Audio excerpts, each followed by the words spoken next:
Hi, this is the Hotbox, telling you that this video might have some sensitive stuff in it, so take a second if you need to and go check out something else. Otherwise, please enjoy the show.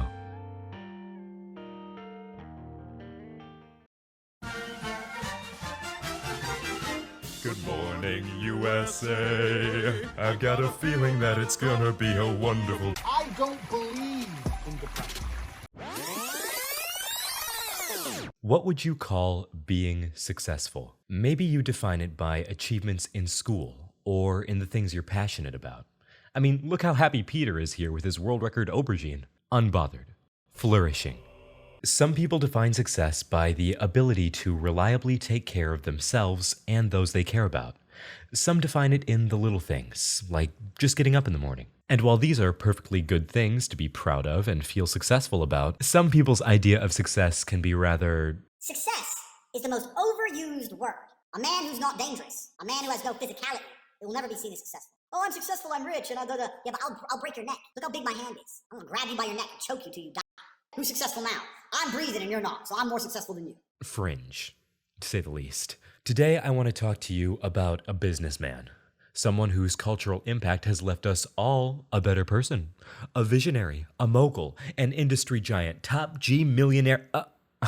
Oh wait, my mistake. I was reading the wiki page for the Wandering Trader in Minecraft. I meant to say that I want to talk to you about a greasy, low-tier bottom buster. Buckle up, because today we're going down the Andrew Tate rabbit hole. Let's get right into it. Welcome back to the channel, new and returning, young and old, fans, haters, and everyone in between. If you're new here, why not subscribe? It's quick, it's easy, just takes a second, and you can always undo it, but it really does help out the channel a lot, so thank you. So who is Andrew Tate? Well, Emery Andrew Tate III is an American-British internet personality and former professional kickboxer. But following his kickboxing career, Andrew began offering paid courses and memberships through his website and rose to fame as an influencer. Andrew Tate is a figure that is complicated to talk about, seeing as he thrives on any kind of publicity he can slip his stinky cigar hands into. However, I cannot just sit back while he parades harmful ideas around like they're some kind of banner to be proud of. I'm here in an attempt to communicate to fans and haters alike of Andrew Tate, because we need to break the cycle of misogyny and hatred that people like him are feeding into. So where does it all start? Beginning around 2009, Andrew Tate made waves in the fighting community, securing himself several wins and some recognition. Andrew Tate briefly had a stint on the TV show Big Brother in the UK before being booted from the show after footage of him engaging in what he claims to be consensual violence with his former girlfriend leaked to the mainstream media. Now, I'm unable to show the full footage, but I will be playing the audio along with bits of the uncensored video, and we'll take a look at my opinion after. What are you moaning about, woman? Bruises. Bruises, why? Why? Getting beaten. Beaten with what? With what? Your hand. A belt, because you're a jerk. Show me the bruises. 1, 2, 3. Oh, baby. Oh, poor thing. I have an idea. You know what my idea is? You know what my idea is?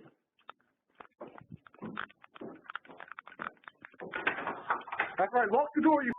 You knew I was going to beat the out of you. If you behaved, I wouldn't have to hit you, would I? You don't. Get out.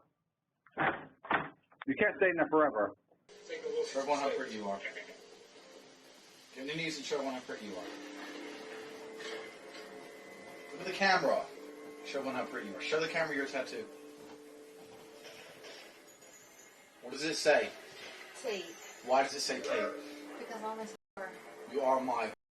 Yes. Get my pimp stick. Which you're gonna kiss. My Why's your ass got a bruise on it? Because my dad hits me. He hits you? Yes. Why would he hit you? Because I'm his whore and he does as he wants. Listen. Go tell the camera that I beat you and you don't do as I say. Go say it in English, proper English, no Slovak bull Say it to the camera. He beats me when I don't listen. That's not what I said say, is it? I said I said, tell the camera, I beat you when you don't do as I say. I didn't say the word listen.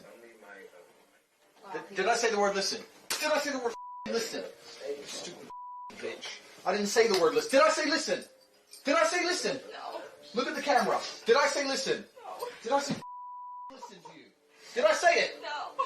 Did I say it? Stupid bitch. Look at the camera. This is what happens, you don't listen. Look at the camera. Why are you getting hit? Why are you getting beaten? You don't listen. You.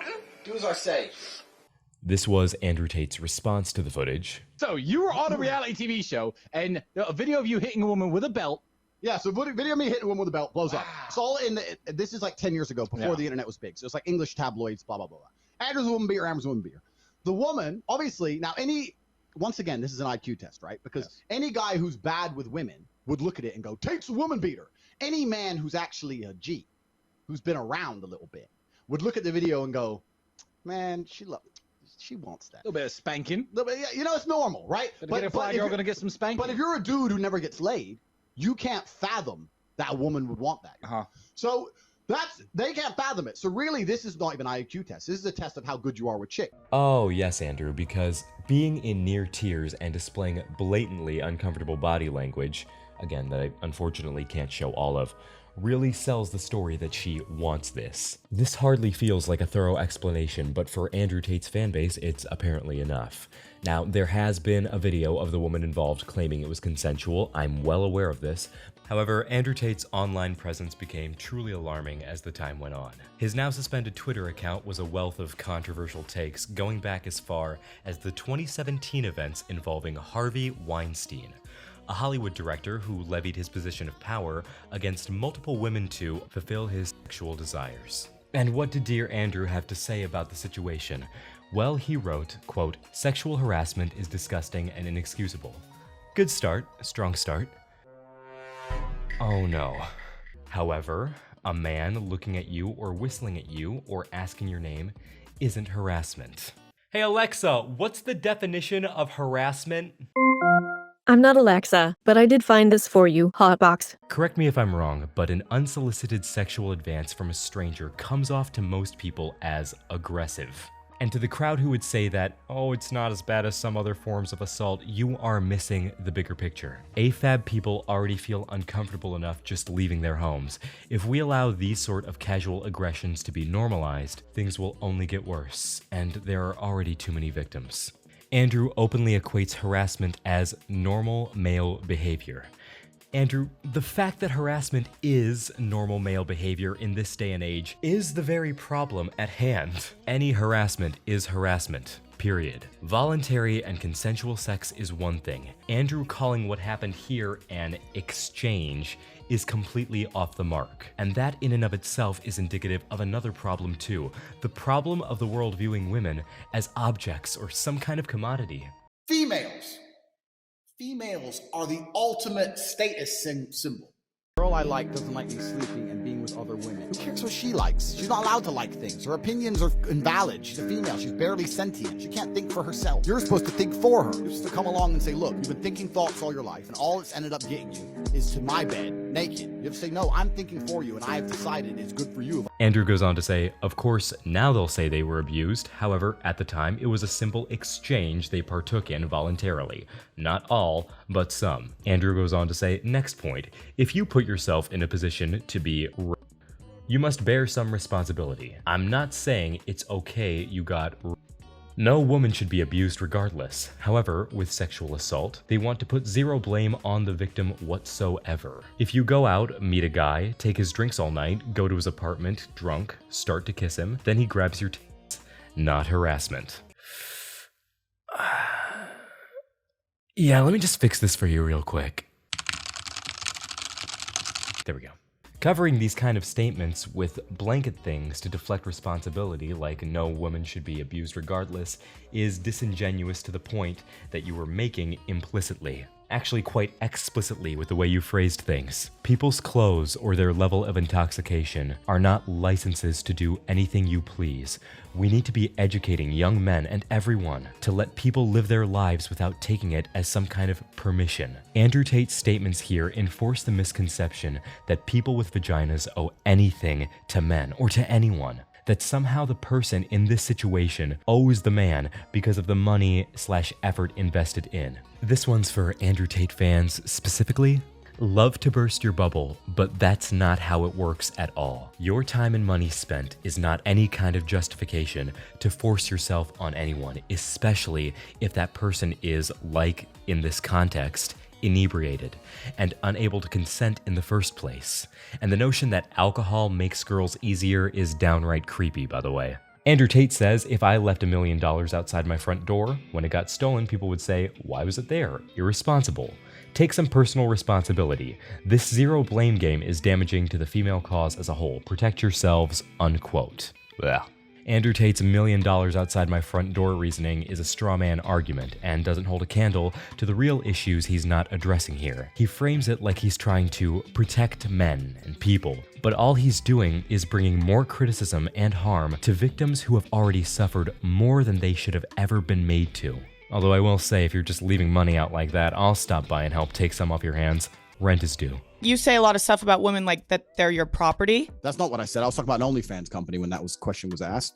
But I said that if a woman is going out with a man, she belongs to that man. That's his woman. So if she wants to do OnlyFans, she owes him some money because she's his. Well, that's crazy. That one's crazy. So you think that a man going out with a girl, that's just your property? That one was nuts. I'm nuts now. Good. If a guy and a girl is dating and a girl does OnlyFans, she owes him a cut? She is his girl. But what does that have to do with anything? Because she's his. So that is you saying that women are your property. It's not about being property. It's about the fact that she belongs to him and the intimate parts of her body belong to him because they're in a relationship. And if she wants to sell those, he has a stake in those intimate parts of her body. So it's reverse. A male porn star owes the woman. I don't know, because I think the women belong to the man. I think the woman's given that's inherently where you get called sexist for.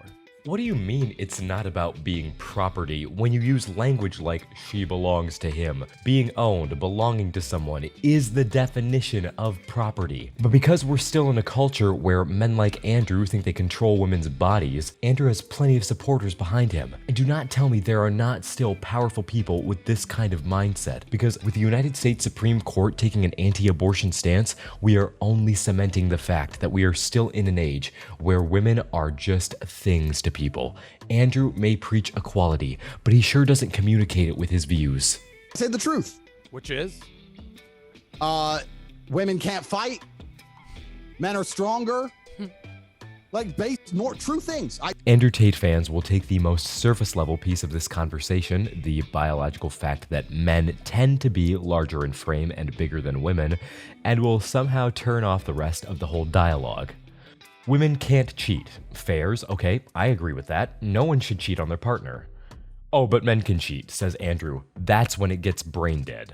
You can't just disconnect one thing from what he says and act like the rest is all good and dandy and not part of the same message. Women should clean up unprompted. I will not administer CPR unless you're a hot female. If I have responsibility over her, then I must have a degree of authority. For the same reason, if I have responsibility over, and everyone's going to lose their mind, it's an example, it's only an analogy. If I have responsibility over a child, I have to have some authority. You cannot be responsible for something that doesn't listen to you. Also, the idea that women can't fight is preposterous, and I especially wonder how Andrew says this after his decorated career as a fighter. Surely, he's had to have seen plenty of women fighting, and just because men tend to be larger does not mean that there aren't women out there who would roll Andrew Tate and smoke him like discount tobacco. You think women can't fight? They've been fighting for a whole lot more and a whole lot longer than men have, and they still are put down in some way in nearly every corner of the world because of people like Andrew Tate. I think another thing I said is and maybe I'll upset the ladies on the podcast, I hope not, but please correct me if I'm wrong. Probably will. I said if I were to get on a plane and that plane was to fly into the eye of a hurricane, there was a 50% chance of it crashing, I'd want a male pilot because I think that males are better under stress and under pressure. That's just true. Women are better at other things than men. I guarantee you when I get on a plane, the last thing on my mind is the gender or sexual orientation of my pilot. I care about their skill and whether or not I'm getting that sweet window seat. I'm not sure why Andrew has to try to constantly be taking women down a peg with every argument he makes. If you're not gonna have children, what are you gonna do with your lives? If I'm not gonna have children, travel, just pursue anything that makes me happy. Try to make money. I love traveling, so I would probably just drink cocktails on the beach. Okay, next. I plan on becoming a doctor. So I'm just my career. Your job will fire you at a whim and not give a solitary shit. And when you're 52 and you're past it with no grandchildren in a house by yourself, this beautiful life, and you're sitting there by yourself, do you think the fact that you can afford a few extra Gucci bags is going to genuinely make you feel happy? Like here, it feels like he's projecting experiences with women he has known and is applying them blanket to all women he meets. And this is something we need to collectively quit as a whole. We cannot be bringing our negative experiences and lording them over innocent people in our present lives, especially women, as some means of control or some kind of leverage in an argument purely based on gender. The happiest women on earth have children and a man who's paying the bills and their mothers. The happiest people on earth. I guarantee it. Your mothers. Ask your own mother. Do you regret having me? She's going to say, of course not. You're the best thing that ever happened to me. So now you're going to sit here and you're going to end your own bloodline, all the medical care, and you can live in a nice warm house for your fucking selfish ass to say, no, I don't want kids. I'm too busy in the fucking strip club or going to fucking Mallorca to have a pina colada on the beach. It's absolutely insulting to your entire bloodline. Everything everyone above you has ever done and struggled for. All the times your grandparents went to work when they didn't feel like it, just for you to exist, for your selfish ass to say, no, me and my passions and my dreams and my shit drawings and my Instagram page is worth more than ever having children. Andrew thinks he knows women based off of the women he's met in his very material life and thinks that he can apply that everywhere. It's what he says so firmly, it's why he's so convinced he's right, it's why he feels comfortable reinforcing traditional gender roles. We are long past the age where women are just vessels for birth and cooking and cleaning. These women are talking about wanting to chase their career dreams, which is their goddamn right to do so. Yet Andrew gets so heated because women being independent doesn't compute with his MO of complete domination of a woman's life. And so he has to reduce them to just wanting Gucci or Prada or Chanel. Not every woman just wants their nails done. Just like every man doesn't just want money, power, and girls to bed. It seems like all he knows how to do is treat women like they're young teenagers. Has also said that he prefers to date girls that are 18 or 19 so he can make an imprint on them. Oh, so that's why. Andrew's preoccupation with domination and violence and his fans clamoring over who could beat who in a fight is utterly pointless. Who cares if a man can fight? Who cares who can beat who? If Andrew Tate and I got in a ring, yes, he would beat my ass. He has skill in fighting, considerable skill. But what does that prove on a moral standpoint? At the end, he's still gonna be him, I will still be me. All it does is show he's a better fighter, but it doesn't automatically make him a better man. It changes nothing. Andrew Tate's version of G masculinity is just downright toxic. As someone who was raised as a man before coming to terms with my gender fluidity, we need to stop with this be a man school of thought. Being a man itself is an archaic definition of masculinity. It's accompanied by so many regressive notions like don't cry, don't show emotion, be tall, be muscular, bed every woman you can. It should have never been taught. And I'm gonna do Andrew Tate's job better than he ever could. And I'm gonna speak to my male audience and say it's okay to be scared as a man. It's okay to be a man and be depressed. It's okay to cry, to be in a relationship where you're not the breadwinner. Being a man is about being a good person, period. It's not about money, women, or power, or any of that. It's about being good and respecting yourself and those around you. Masculinity and femininity should both be and can both be embraced without putting people down based on their gender. People like to use clips like what I'm about to show you to claim Andrew is a character, he's hamming it up, blah blah blah blah blah. And whether Tate is a character or not, whether he jokes or not, people are eating it up and taking these dangerous things to heart and idolizing it and putting it to practice, and that's dangerous. A lot of people ask me, Andrew, why do you have a machete next to your bed? And my answer is simple. Why wouldn't I have a machete next to my bed? Why don't you have a machete next to your bed? Like, what if someone gets in the house, gets fresh? So yeah, someone knocks on my door in the middle of the night. I have to go answer the door, instantly pick up my machete. Any room I'm in my house, I can produce a weapon. And if you can't do the same thing, you need to think long and hard about why you're such a little pussy. Okay, then call me the biggest, flappingest pussy around, because what do you need that many weapons for? Just because every room in my house isn't a felony, that means I'm weak, according to Andrew Tate. I can understand self-defense and wanting to be safe. That's valid. But this feels less like genuine protection and more like you have something to be scared of. Dude once said to me, yeah, but if it's next to your bed, what if you like upset a girl and she catches you cheating and gets a machete? Bro. There's no female alive, even with a machete, that would stand a chance against the power I possess. A machete is dangerous regardless of gender. If you're coming at me like the TF2 sniper, I'm gonna run the other way. What is so hard for Andrew Tate to understand about strong women? Andrew, why do you feel so incapable of admitting there are people, men, women, and non-binary, that can fight who aren't you? You grip her up by the neck. Like, shut up, bitch! Machete's on the floor, her panties are all wet. You go, fuck her. That's how it goes. Slap, slap, grab, choke, shut up, bitch, sex. Oh yes, Andrew, I'm sure all women want that. Jesus Christ. Every real G knows these basic moves. These are the basic moves of pimping.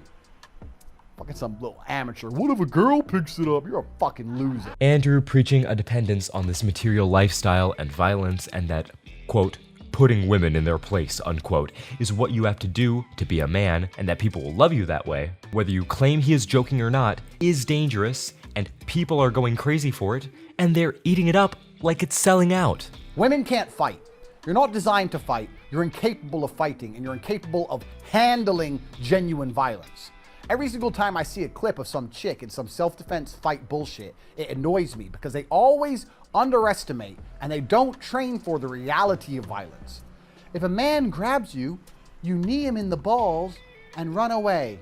You knee me in my balls, all I'm gonna do is get pissed off. Do I even need to tell you why the huevos are a deadly spot? Yeah, I studied enough medicine to know this is proper nonsense. You get hit there, you're going down. Like, think about it, when two professional fighters fight, if there's a 5-kilo weight difference, that's a big deal difference. In terms of physicality, men are usually bigger, taller, etc. Yes, but that does not mean men are automatically better based purely off of physical size disparity. Women are born with things that men are not able to understand and grow up experiencing things physically and emotionally that men simply cannot fully comprehend. Andrew Tate's argument is completely asinine. I will pick you up with one hand by your titty, body slam your ass. When I grab you by your neck and you start annoying me trying to resist, and I just, and then I grab you by your neck again. Then what the fuck are you gonna do when your face is collapsed and your fucking cheekbone's broken? You ain't gonna do shit but cry. You're gonna fucking cry your eyes out. Females can't fight. This is you guys' top G? Okay. So what do women do in a world of Andrew Tates, according to Andrew? A woman and you're going to any kind of self-defense class, stop. Because all that's doing is giving you false confidence bullshit. And next time you're in a situation when you need to run, you're gonna start thinking, oh, I know what to do. You're not fucking Steven Seagal. You're a hoe. Wow, what a hopeless, reductory narrative. If women want to learn to fight, they absolutely can.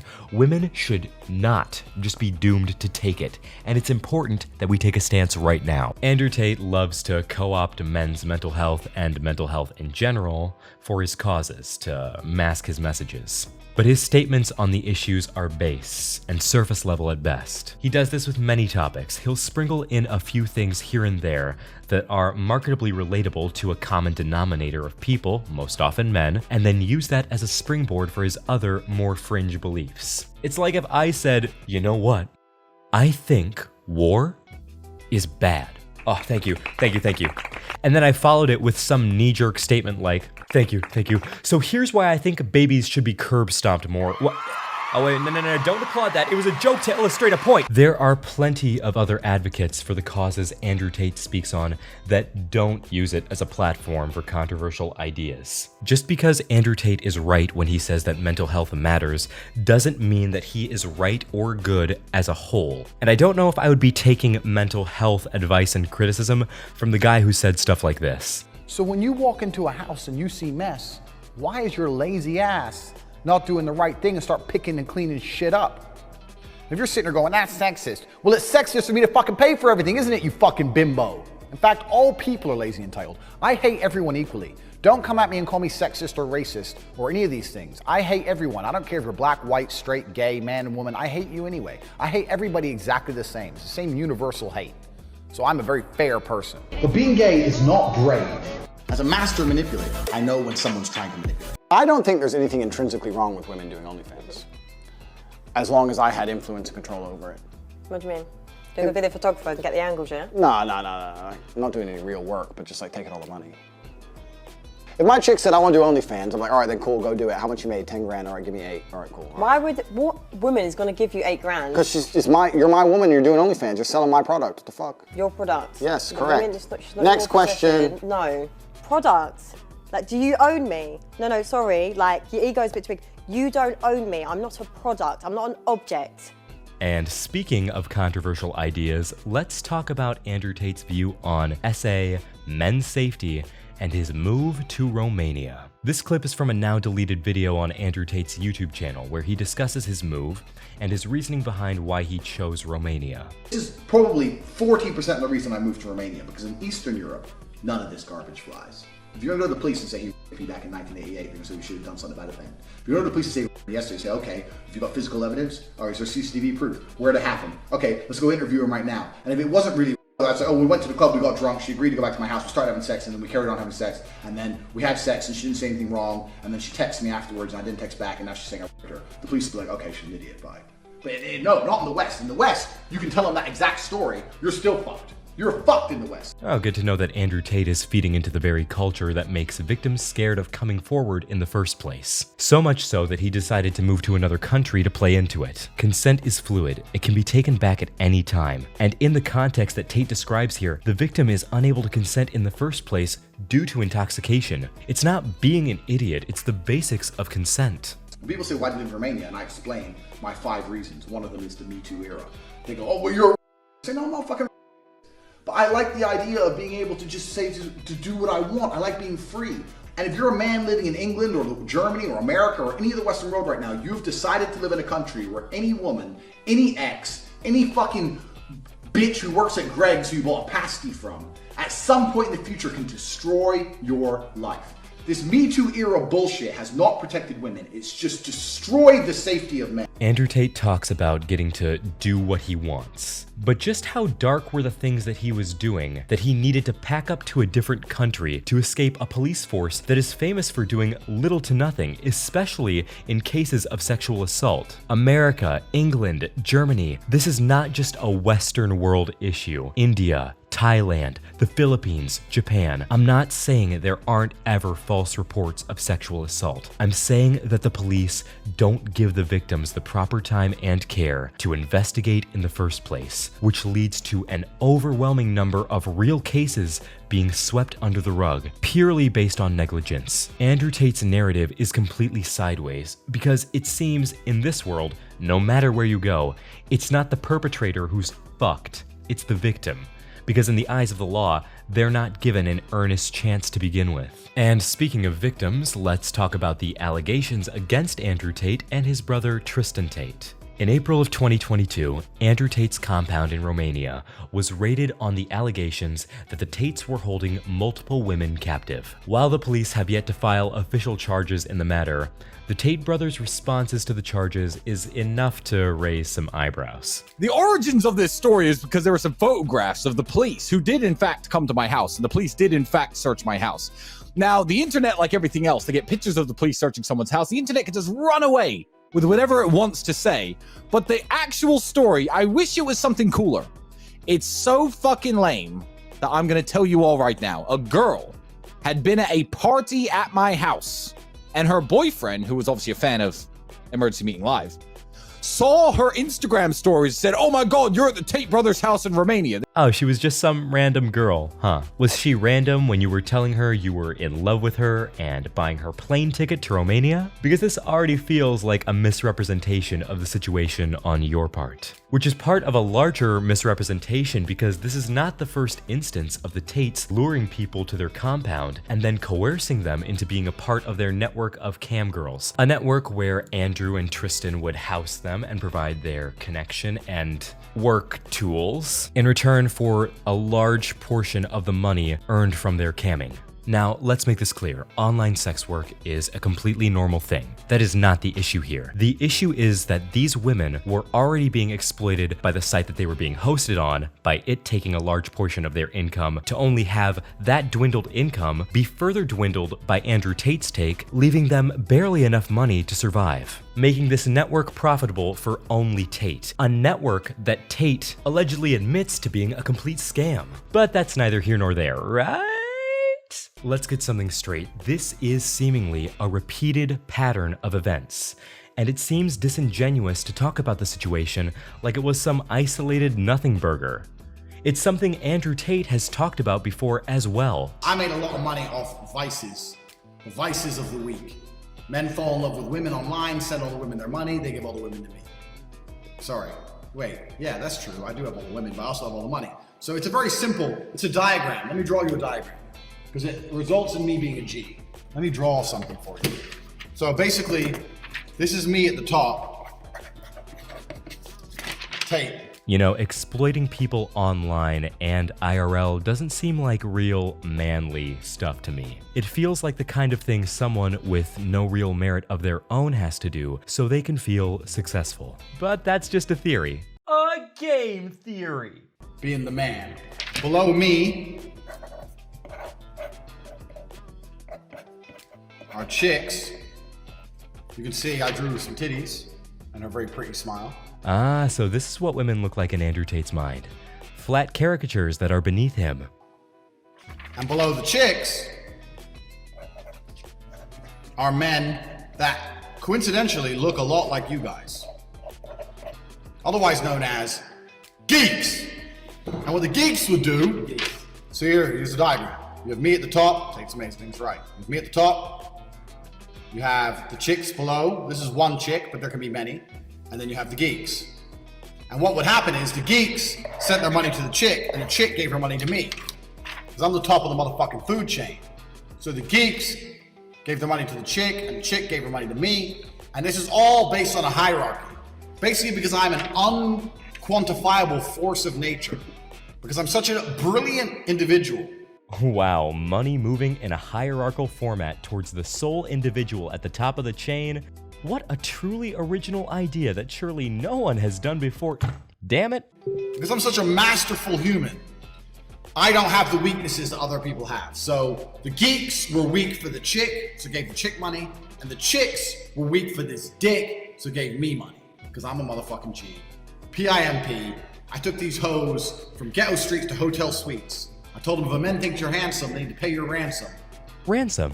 Did you just say ransom? What a choice of words for someone who underwent investigation for holding women hostage.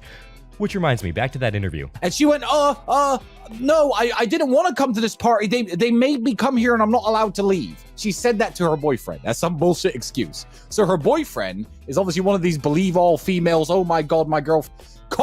She was, one second, she wasn't even hot. She wasn't even hot. She wasn't even hot. This is another straw man point. It does nothing to address the issue at hand. It's just another loose attempt for Andrew Tate to elevate himself in the circumstance. The, oh, you're a crazy feminist because you believe all women argument is one that I've heard from many proponents of Tate-esque philosophies, to which I would respond that I would much rather stand with a potential victim than take a gamble on someone who might be an abuser.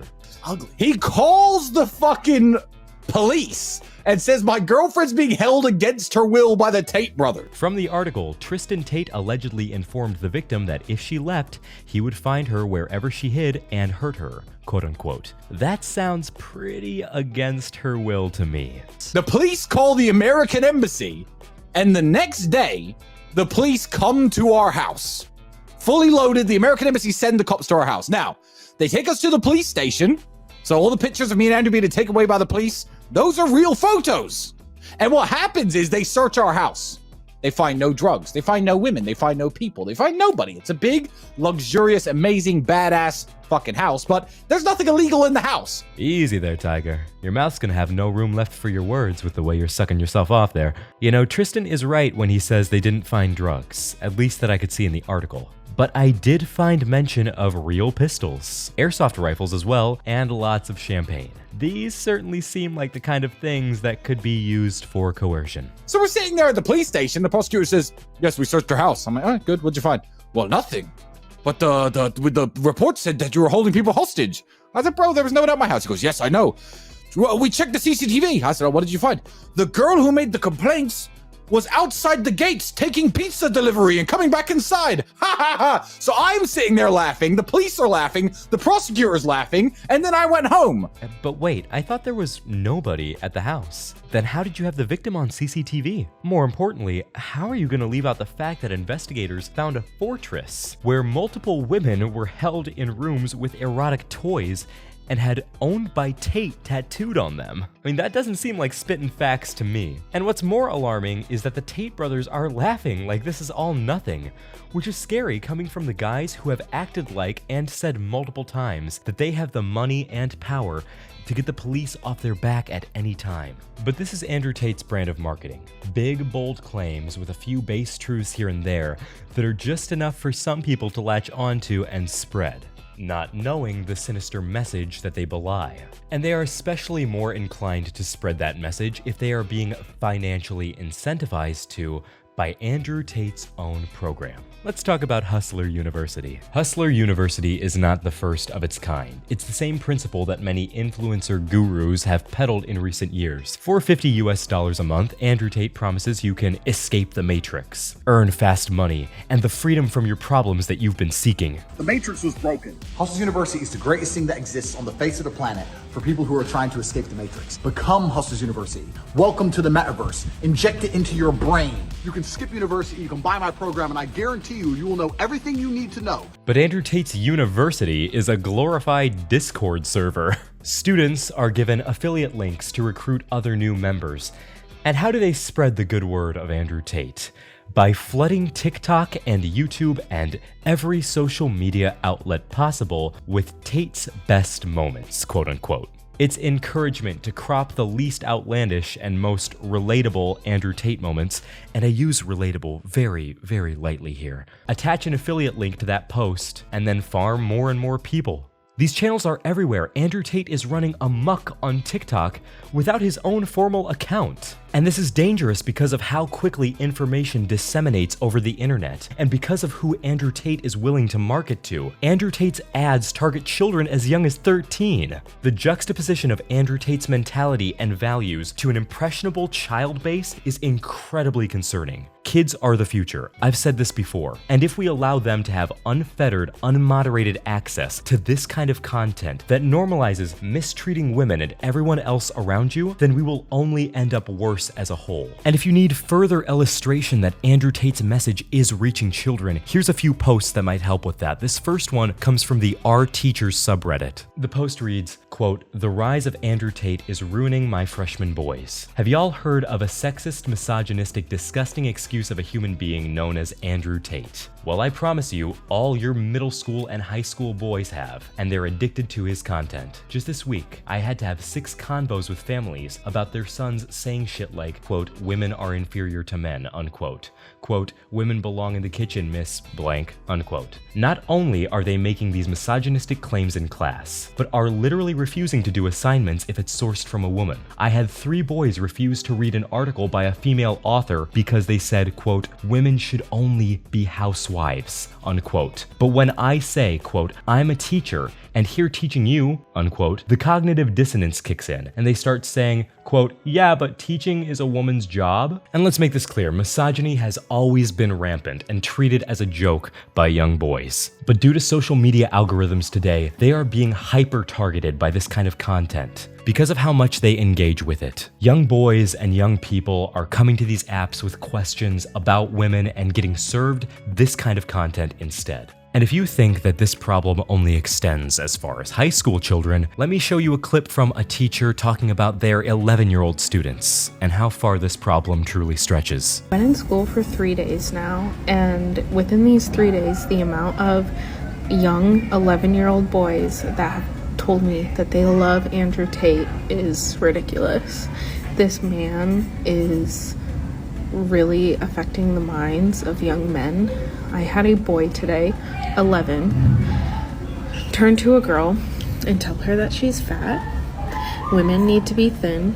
She sits at home and she eats all day, and that she's like every other girl in the world, and that she uses men to get money.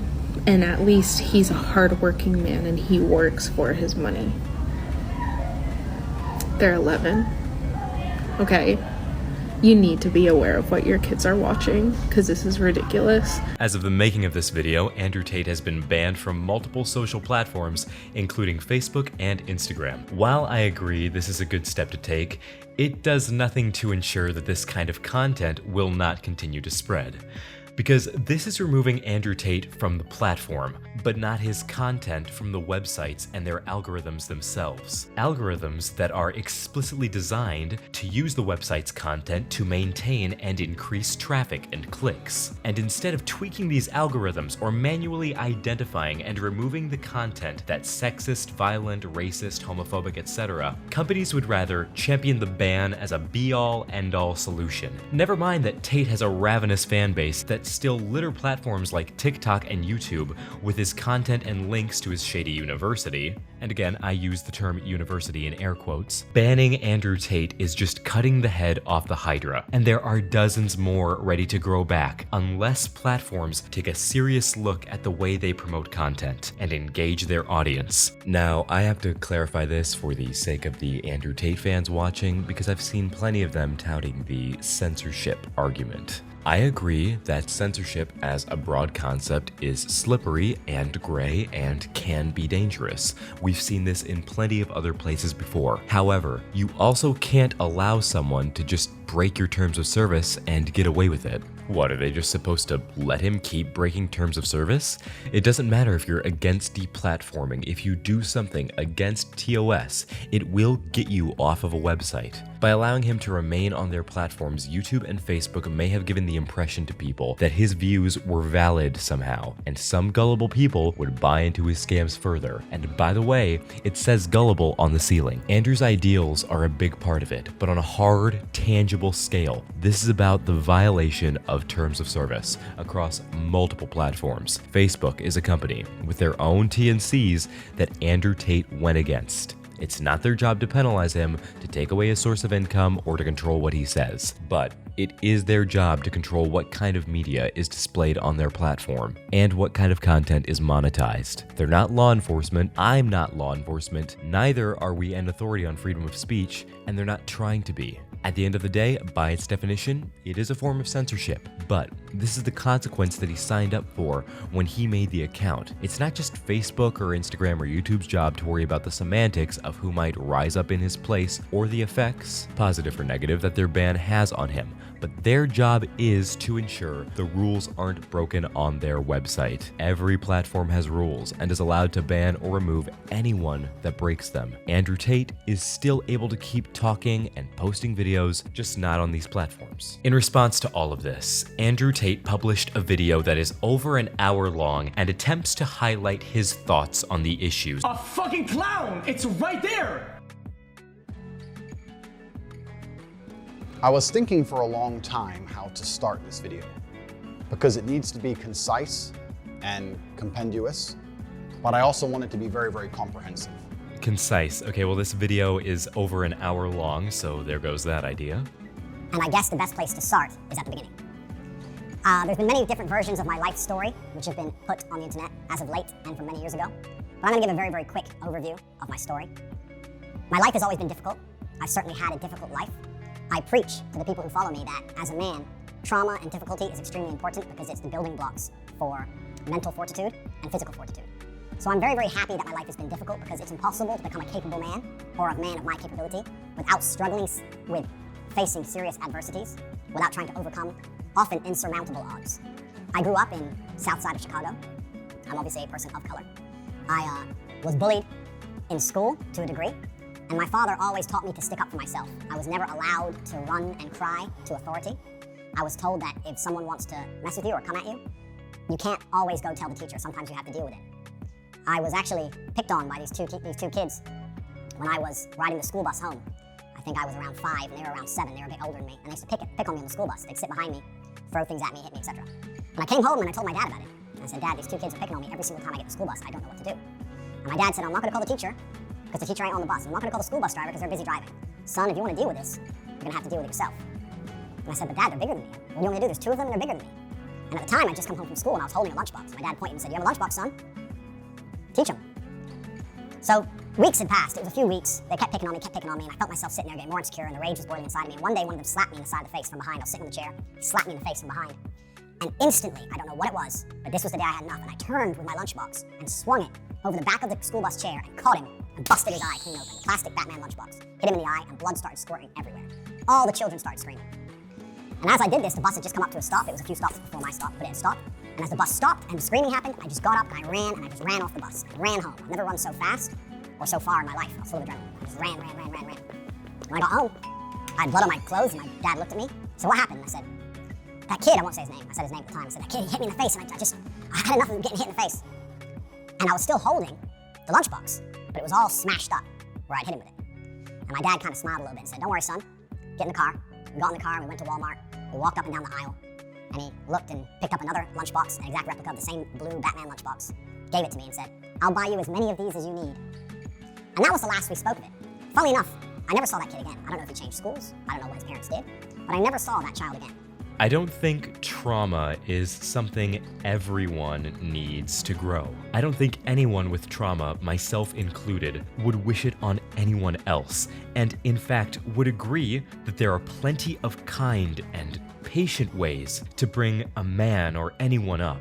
Granted, hardship does teach us all important lessons, this is true, but I don't think trauma is ever necessary. Andrew talks briefly about an incident from his childhood, growing up as a person of color in Chicago and being bullied. I don't want to psychoanalyze too hard because I am certainly not qualified to do that, but I do think there is something to be said for a situation, an environment, where standing up for yourself with violence is rewarded, especially when you look at who Andrew Tate is today. And then I grab you by your neck again. Then what the fuck are you gonna do when your face is collapsed and your fucking cheekbone's broken? You ain't gonna do shit but cry. I'm not saying to take things lying down in life, and it's good to stand up for yourself, but it does not intrinsically have to be violent, and I find myself drawing a lot of parallels. So, even from a very, very young age, I was taught that going to authority and crying and hoping someone else is going to fix your problems is not the way a man should conduct himself. When I left Chicago, I moved to Luton, England, which was multiple times voted the worst town in England. It's a high crime rate, it's a very bad area. My mother and father broke up, so I was in a single mother household. And now I'm a person of color in a single mother household. I'm also the only American at the time in Luton. And I had, again, repeat problems in school. I was picked on for being the only American. I was picked on for not knowing things I should have known because I hadn't been through the English educational system. I'd been through the American educational system. And I had trouble in school again, but I stuck up for myself. Fortunately, nothing got violent at any point, but when people made fun of me, I stood up and said, listen, don't make fun of me. I'm from a different place, and I talk differently. And I always understood that standing up for yourself, I never went to the teacher, I never cried to anybody else. I just stood up for myself. And over time, people learned respect for me and my boundaries, and they were very respectful of me. And I had a very positive experience from then on out in school by simply standing up for myself, because this is how I was taught to act. In high school, I ended up having a reputation of a guy that nobody really messed with. I certainly wasn't a bully. Absolutely the opposite. No one really picked on me. I actually had a friend in school who was gay. I had 5 main friends in school, and I was also friends with a gay guy. And he would make fun of me for being American, and I would make fun of him for being gay back then. But the world was a very, very different place. This is many, many years ago. And we had friendly banter back and forth, but we were very good friends, and I stuck up for him and prevented anyone else picking on him all of the time. And the banter between us, the locker room talk, which would be considered absolutely unacceptable today, at the time was very, very normal. And we had a great time. We were good friends. And I heard from him, actually, after this ban. And he said, you should mention the fact that the things they say about you completely aren't true. I know he did not just pull the I have a gay friend line. Oh my. Andrew discusses his move to Luton, UK, and the culture that he grew up around. While it is true the world has, thankfully, gotten more progressive in recent years, that does not excuse homophobic jokes, past or present, because it is feeding into a culture that still threatens people in the LGBTQIA+ community today. Your friends and your opinion, Andrew Tate, is between you two. That is your business. But I'm speaking as a member of the community too. I'm gender fluid. I grew up around plenty of people who made these kind of jokes and thought it was okay because they had a gay friend, or, oh, I can make XY racist joke because I have a black friend or I have an Asian friend. It's tokenizing and it feeds into a culture that only breeds hate. And this leads me on to the reason I believe these narratives have managed to gain such a foothold in popular consciousness. Due to the fact I've managed to develop an iron mind, because I'm probably the only individual on Earth who can be vilified to this level without taking personal insult and without being emotionally affected, what I've done is I've allowed certain narratives to gain traction which I shouldn't have allowed to gain traction because they didn't personally bother me, because I know they are false. I live with a very, very pure heart. I'm a religious man. I go to church, and anyone who follows me in detail knows I donate huge sums of money to the church. And as long as I knew the truth of my heart and God knew the truth of my heart, I wasn't interested in lies being purported. I now understand that that's wrong, because even though I've done nothing wrong, even though it doesn't emotionally affect me, even though God and myself know of my innocence, the public consciousness has been polluted to a point where narratives are being purported which are absolutely and utterly false. And it's having a genuine negative impact on the people who I care about and the people who care about me. And despite the fact it doesn't emotionally affect me, as a man I have a duty to protect all of those I love. And for this reason, these narratives have started to become very, very harmful. Iron-minded sounds a lot like some of the other things Andrew has called himself in the past. Basically because I'm an unquantifiable force of nature. Andrew also talks about his charitable endeavors and religious tendencies, and there's nothing wrong with either of those. My gripe with Andrew Tate is not his religion. Plenty of people who are religious are wonderful people, those that do not use it as something to levy against other people. And I certainly do not have a gripe with Andrew's charity. I love charity. My community and I love our charity efforts and streams. My gripe is the kind of content that he has put himself behind and the message that he is responsible for peddling to even young kids, and then his attempt to use religion or charity as a blanket or a coverall or some kind of band-aid to the consequences of that content. Charity and religion are not bargaining chips or excuses. They are things that you should do out of your pure desire to want to do them. I was under the understanding that on the internet, people don't like you. It doesn't matter who you are, it doesn't matter what you say. There's going to be some people who don't like you, and the people who don't like you are not interested in the truth. What they're interested in is finding some lie that they can latch onto and accelerating that lie on as much as possible via their platforms to try and paint a negative picture of you because they don't like you. A lot of these attacks against me are disguised under the virtue of caring about women. But none of these people who are attacking me care about women. None of them donate to women's charities. None of them donate to charity like I do. None of them help anybody like I do. I'm about to show, later on in this video, proof of the massive work I do for helping people. They don't help anybody. All they do is just attack me and use fake virtue, the fact they pretend to care, as a reason to attack somebody who they personally don't like. And it's very, very different to actually care about an issue or weaponize an issue and pretend to care to try and damage someone else's life. These are very, very different things. And this is the reason why I have not tried to dispel these myths as hard as I could have, because I understood that these people are always going to hate me and they're always going to lie about me, no matter what I say or do. But considering in light of the final ban, and considering I have the public consciousness, I think it's extremely important that for myself and for my family and for people I care about, that I tell the truth and I make the truth known to the world, because that is the only intention in my video, is to sit and tell the truth. And the fact that I'm a very, very iron-minded individual who is not negatively affected by these smear campaigns is not reason enough for me not to sit, take time, and dispel all the negative things which are said about me. Andrew Tate being so quick to call genuine observations and words he said verbatim lies feels disingenuous. People don't have to donate to charities to genuinely care or be affected. That statement feels classist. And just because someone does donate doesn't automatically make them a good person. Some of the richest philanthropists in history have been monsters behind closed doors. And for someone so iron-minded and unoffended, you really went the extra mile with this response. I am fully aware that not everybody is going to agree with what I say. I don't think there's a person on the planet you can find who has a 100% approval rate. There's always going to be somebody who disagrees with what you say. If I said the Earth was round, there would be a contingent of individuals on the planet who disagree with me. I have no problem with people disagreeing with me. I have no problem with being seen as controversial for some of the things I've said. However, I do have two significant problems I would like to address. The first is I do not like absolute and utter lies being told about me. I do not like having long-form video of me cut up, elements taken out of context, the tonality of the joke removed, and purporting an image of me that is not true. That's something I do not like. I do not like false accusations of criminal activity. That's another thing that I really do not like. I am totally aware that not everybody is going to like me. I have no problems with that. I think anyone who decides to get big on the internet needs to be very, very prepared for a contingent of people to not be happy with what they say. I could make a YouTube channel dedicated to the fact that I believe the world is round, and there would be a large, or semi-large proportion of people who would disagree with me. I don't think there's a single creator online that has a 100% approval rate. I have a lot of people who love what I say, I have a lot of fans, a lot of people are dedicated to my channel, and I have a lot of positivity online, and I have a small contingent of people who are very, very offended by what I say. We often talk about, in the modern world, the inclusivity of different cultures, different ways of life, different sexual orientations, and how we need to be tolerant and understanding of all these different people's life paths, and by extension, their different ways of viewing the world. I'm a unique individual, as is everybody else, and I have a unique life path that has led me to unique points of view. I think that all of the people who disagree with me are very, very welcome to disagree with me because they have had a unique life path and a different point of view, and I respect that, absolutely.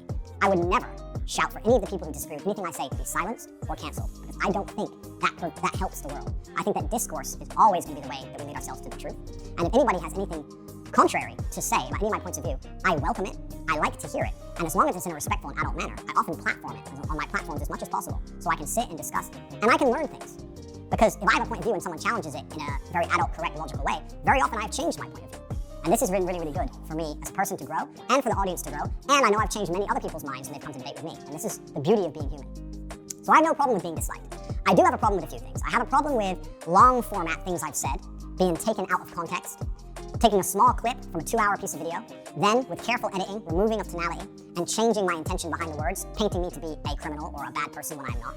Andrew Tate makes the argument that he enjoys his viewpoint being challenged, and he encourages people to disagree with him. However, his words and actions don't line up, because so often in these formats he is vehemently defending his view. He's not open to discussion. He also says he hates people chopping up his clips. So be it. I will happily air this uncut footage, this whole response. Sounds like more watch time for me. I do have a problem with false criminal accusations when I do not have a criminal record, and I have never had a criminal record in any country on the planet. I do have a problem with this. And also I have a problem with the fact that social media has changed so much in modern times. A lot of the things I said that are being used against me were said 5 or 6 years ago in long format video. And as of late, with TikTok, with YouTube Shorts, with Instagram Reels, it's very, very easy to take 2 hours of video, snip out 10 seconds, edit it up quickly on a phone app, and then blow it up to millions and millions of views with all context removed, all tonality removed, and makes it look like I'm saying things I did not say or I mean things I did not mean. And this is something that I can't control. I became the most Googled man on the planet, and to a degree I'm a victim of my own success, because now people are trying to find any little clip of anything I've ever said, remove all the tonality, and just blow it up to try and get views to be as controversial as possible. I understand why they're doing that. They're doing that because they want the views for themselves, but they're not taking into consideration how that affects me and my personal image as a whole. And I think the things I've just highlighted has now culminated in the media believing something about me which is so pertinently false, based on videos I have never even made, purported and accelerated and advertised by people who I don't even know, with such a small piece of video from me, with all context removed, that I've now become the #1 villain of Earth, and I truly believe that's unjust. And I want to discuss that here and prove to the world in my final message that I am not any of the things I've been accused of. Regardless of whether I am banned, reinstated, remain on social media, is completely beside the point. This is just a matter of clearing the air while I have the national consciousness. I was massively a victim of my own success. I decided to accelerate my public persona and presence about 6 months ago. And I was massively successful. I became the most Googled man on the planet. I am, by the metrics of the internet, the most famous individual who is currently alive in the world today. That comes with a bunch of advantages and disadvantages. We can go into those at depth. The disadvantages are safety aspects, safety concerns, which we're going to talk about a bit later. I've had serious threats on my life. I receive over 5,000 death threats per day. So do people who I love and people I care about. They also receive death threats. The social media companies have yet to take any action against this. They were uninterested in trying to police this in any form. The advantages are, of course, is that I have a massive effect on people. Andrew Tate talks a little bit about his meteoric rise to notoriety and the things that came with it. And I must say, as much as I disagree with the guy, anyone sending him death threats is actually brain dead. There are plenty of other ways to disagree with people. You can be as vulgar as you want, but you do not need to threaten anyone's life. This doesn't mean that I endorse Andrew Tate. This doesn't mean that I suddenly agree with him. This is just a basic human decency. This is trying to see both sides of a situation and seeing the humanity in another person. And I know that if I was in a similar situation, the last thing I would want is people threatening my life. And I have had thousands of emails from men saying, you saved me from depression. You saved me from suicide. You helped me so much. The #1 video on my YouTube channel, my pinned video, has been for over a year. Mind hacks, how to beat depression, how to feel better as a man. What do you mean depression hacks? My depression isn't a Nintendo DS game. I can't just slip it into the action replay, turn on good chemical balances in my brain, and be fine. Sitting there believing that depression is some monster from the sky that strikes your brain and now you have no control over it and you must take pills every day is the absolute enemy to a G mindset. I don't give a fuck how depressing my situation. The only person who can change it is me. The only person who can change how I feel about my situation or try and affect the situation directly is me. Even if you put me in a situation I can't change, if you put me in jail and I'm depressed because I'm in jail, I still refuse to succumb to depression. I refuse to collapse mentally and give up. I know the only person who can control my mind is me. Nobody's coming to save me. And for someone who claims to champion mental health so hard, this is a very reductory view of mental health, that it can be taken care of or cured in something as simple as a few easy life hacks. I do not appreciate the anti-medication sentiment in this rant, nor the sentiment that depression is just an enemy to the G mindset, as well as the subtle insinuation that depression is just something that can be kicked aside. Depression is hardly that trivial. And while medication may not work for everyone, there are plenty of instances where it does good. As a man who's been through such a difficult life, I think I have a very intimate understanding of difficulty and how to grow as a man and how to become the kind of man that can handle a difficult life, because this has been my life path. This is what God chose for me. And this is what I've been teaching. And I have affected positively millions of people, and I'm immensely proud of that. I truly am. However, people couldn't stop talking about me. And when people were talking about me, they weren't doing it out of love for me. They weren't doing it because they cared about me.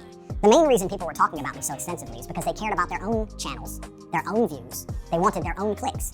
And they understood that if they can make a YouTube video purporting a lie about me or saying bad things about me, it's more likely to get clicked. It's more likely to get watched. It's more likely to get shared. Expose, Andrew Tate is this. Expose, Andrew Tate is that. And what's happened is people, through their own selfish desires of trying to piggyback off the back of my massive fame and becoming the most famous man on the planet, have decided that making a bunch of negative videos is a fantastic way for them to personally gain clout and personally gain views and clicks, which is what the internet is about. And we ended up in a situation where videos of me from long ago are being taken out of context purposefully to try and purport a narrative which is not true, because people understand that's a very easy way for them to gain some clout and leech off of my success. That's all fine. Like I said, I have no problem with people disagreeing with me, being disliked, etc. However, when it has an effect to this magnitude, where I am genuinely seen as a negative, bad influence on the world, when all of the emails I receive from people who watch me are positive, saying that I'm helping people, how I've helped their mind, I've cured their depression, it's really strange to experience such a disconnect. To have 98% of the people who email you say how fantastic you are and how much you've helped them, and then 2% of unknowns threatening your life. And then everyone I meet on the street saying such amazing things. Since I've become the most famous man on the planet, I have never once had a negative experience in real life. Everybody who meets me is very respectful, a fan, we take pictures, we shake hands. Nobody has screamed at me in public, nobody's come up to me and called me names in public, nobody said I'm wrong. I've been to over 20 countries, I've never had a single negative in-person experience ever. So the people love me. At the same time, the media is saying I'm hated. It's a very strange disconnect that I've been experiencing. And a lot of that has been purported and accelerated by the fact that people are trying to gain views on their own channels, separate to me, nothing to do with me, by accelerating lies. It's also an interesting case study into internet mass hysteria, right? Andrew Tate is quick to reduce people pointing out genuine criticisms as clout chasing, and then will play the good guy by acting like he's fine with it. But are you fine? Considering that we're only 20 minutes into this hour-long video. Also, Tate talking about all those encounters is survivorship bias at best. All these people he encounters are those that make it to him. Do you think Andrew Tate's security would let his detractors reach him? This is not about clout or views. This is genuine interest in protecting children and AFAB people everywhere. If 50 videos come out saying Tate's a bad guy, it takes a lot of bravery for someone to come out and say Tate's not a bad guy. Despite the evidence, I can show evidence to the contrary of these negative narratives for the end of time. But if somebody can see, if a YouTube creator or a content creator can see, if you make a negative video about Tate, you get a bunch of clicks, and everyone else did it, well then I may as well do it. They don't sit there and go, what about Andrew? What about the truth of this? What about the effect on his life? What about the effect on his experience of the world? That doesn't come into consideration. What comes into consideration is everyone else did this and got a bunch of views. I want a bunch of views. And even though what they're saying is false, even though some of them know it's false, some of them may not, but the ones who are well researched know it's a lie. It's very, very tempting for them to sit there and do it anyway, because there's no repercussion. There's no downside to them. All that's going to happen is they're going to get a bunch of clicks, a bunch of views, a bunch of comments, a lot of people defending me because they know it's not true, a lot of people agreeing with them who are less researched. They're going to completely benefit, and the only person who's going to suffer is me. And because I have an iron mind and I wasn't emotionally affected by this, and I understood the nature of the internet, I didn't try to combat it too hard. I didn't know exactly what I should do, because I had already told the truth on repeat many, many, many times, but nobody would acknowledge it. They would just ignore it because it got more clicks to purport the lies. So I thought, that's the nature of the internet. I've never been this famous before. I guess that's just how it goes. Unfortunately, now public consciousness via the media has genuinely bought into a construct where people believe I'm somehow dangerous, when all I have done is save people from depression. This is not purely a war of clicks and views, and many of the videos that do their research are literally reporting on things Andrew has said himself. We talk about men's mental health. Patty Pimblett just fought and talk about if you have trouble with men's mental health, come forward. As I said, women talk to each other. There's no stigma on women. They sit around and have a cup of tea and have a jangle. True that. Men don't, lad. Men feel like, oh, I can't go and say that to him because he'll think I'm a little mushroom. You know what I mean? That's what men think. But as I said in the cage, I'd much rather my friend come to me and speak to me and cry on my shoulder than me have to cry when I'm carrying his coffin a week later. I just wanted to show the world that if mental health could bring somebody as big as me and as strong as me and, you know, the stereotype heavyweight champion of the world to my knees, then it could bring anybody to the knees. Tyson Fury talk about it. I talk about it. Everyone tries to talk about it. And everyone says, men, you should talk more, talk to us. I try and encourage men to be strong. I say, listen, if you're depressed, you need to get in the gym. A strong body is a strong mind. I sit there and by using my lifestyle, which is an aspirational lifestyle that most men would love to have, purely because of the finance, the cars, the freedom, etc., I encourage people to work hard and try their best to become the best version of themselves. And men are encouraged to talk and open up, but when I talk and open up and get massive influence and start helping people, they're going to silence me. I've been nothing but a net positive for the world. That's truly how I view myself, and that's absolutely and utterly the truth. However, I am very understanding of a changing social media landscape, and I'm also very, very understanding of my fame changing. And by extension, I have some responsibility to bear. Andrew Tate is not being silenced for telling the truth or spitting facts or being an advocate for men's mental health. There are plenty of other creators that preach the same message. Andrew Tate is being silenced because of the other messages that accompany that message, the messages embedded within the initial message. I am a man who believes that he is responsible for everything. I think as a man, you should take complete responsibility for your entire reality. It doesn't matter if I'm struck by lightning. That is my fault. That's who I am as an individual, and it's been one of my keys to success, to never blame luck, never blame anybody else, to only blame myself. Andrew Tate creates this overemphasis on responsibility. But if you're so responsible yourself, then why can't you claim the things that you've said? Why do you write a lot of them off as lies or things taken out of context? So despite everything I've just said, I still blame myself. And because my rise has been so meteoric, because I've become so famous so quickly, and because I've been producing content for so long, even though I take absolute responsibility, I'm in a difficult scenario where videos that were made 5 or 6 years ago in long form are now being cut into 5 seconds, accelerated and purported now in line with my new line fame. I can't stop that happening. But I also understand I have a degree of responsibility, right? Because I'm the most influential person on the planet. So my responsibility is to make sure that any kind of negative connotations in my messaging are removed. I want to stick to my message. I don't want to backtrack. I still want to champion men's issues. I still want to champion physical and mental strength. I still want to champion the protection of women. I still want to do that. However, I must be ultra aware of how I do that, because it would be unprofessional of me as a man to sit and say that my messaging does not have to change in line with my fame.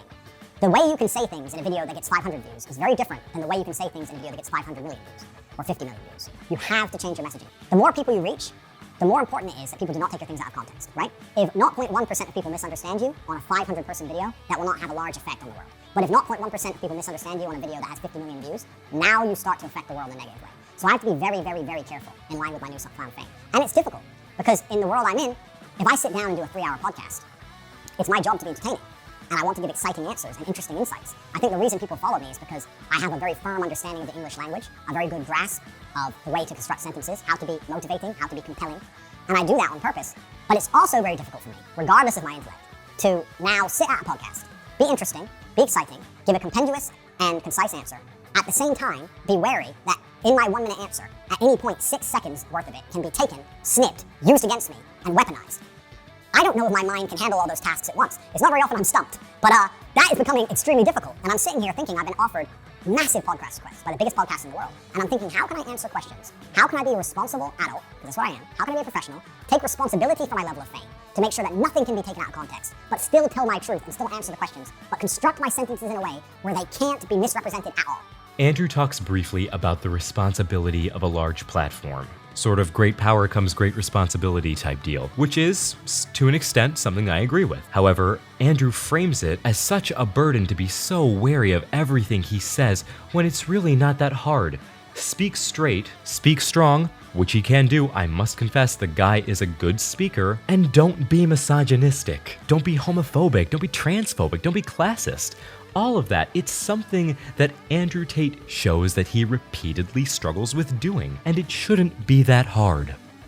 And it's hard, because I think any content creator who was suffering from what I've suffered from, if any content creator got as large as I was, and there was as many people cutting up their videos as they were mine, and those people had a negative agenda, we could make Mickey Mouse look evil. You could make anyone look bad. I'm not saying I haven't given them ammo. Of course, there's been the odd clip that made it easy for them. I'm saying if their intentions were to be as provocative and negative as possible, it can be done to anybody. And that's why now I need to take a break from all the podcasts I've been invited on, especially since I've been banned. I've been invited on the largest platforms in the world. I've had 100,000 emails of support. All the media channels want to talk to me. And I'm sitting here thinking, I need to make sure I'm not misunderstood. And I have to really be careful about how I do that while not backing down on my messaging, while still championing the things I champion, still believing in myself, but making sure I'm not misunderstood. And although I think on the internet I am one of the most respected oratists that exist, I now need to once again improve myself and improve my skills and prevent anybody being able to take me out of context. I might have to form a new way for sentences to be constructed. But if that's what it takes, that's what I intend to do. Because with great influence comes absolutely and utterly great responsibility. And I do understand that. And I will blame myself for the fact that people have managed to do this to me, regardless of the fact that I did not want it to happen. So let me give a quick example of this. Before I continue, I want to say that I often speak to the absolute beauty of women. I have a very healthy relationship with my mother. I have women around me who truly and utterly love me. I have very healthy relationships with females. I have no criminal charges for crimes against females. Nobody has come forward and accused me of sexual misconduct. Please understand, we'll go into the Romanian house raid shortly. But most people in my position of fame have had women come forward and say he raped me. I'm the most famous man on the planet. There's not a single female whose face you can name or whose face you can picture that's come forward and said I raped her. Not a single female has come forward saying I've hurt her. Not one. There's a video from 10 years ago that showed me in a sexual act with one of my ex-girlfriends. Andrew, you don't need to reinvent the wheel when it comes to English sentences. You just need to adjust your philosophy towards women.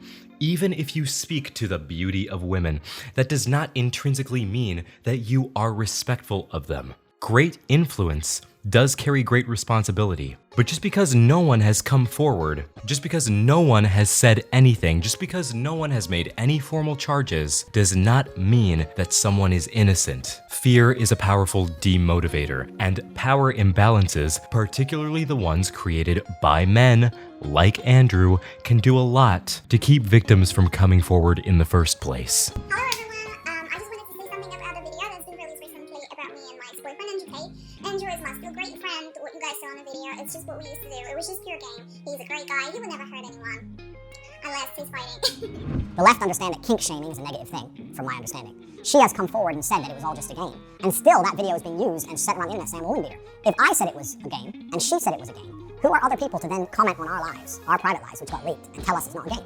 It was between two consenting adults, and we decided to do something ourselves, and we both agreed it was fine, and she has not come forward trying to accuse me of anything. So who are others to do that? That's just kink shaming, which that's all it is. So no women are accusing me of anything. No women are accusing me of misconduct. I champion women all the time. I say about how they should be protected, how beautiful they are, how much I love my grandmother because of the amount of children she had. My grandmother had 9 children. There was my father and 8 more. They all had a bunch of kids, blah, blah, blah. I stood there and I looked at my 93-year-old grandmother, and there was a whole room full with maybe 70 people that came from that one woman. Isn't that remarkable? That nobody cared about her career. Nobody asked what job she did. Nobody asked how many times she went to the club. Nobody asked if she had time to go to festivals. No, you had 70 sentient beings, including myself, full of life from one woman who dedicated herself to being a mother and a good wife. That is beautiful. I talk about how women are unique and special and they can do things that men can't do. And still these clips are taken out of context.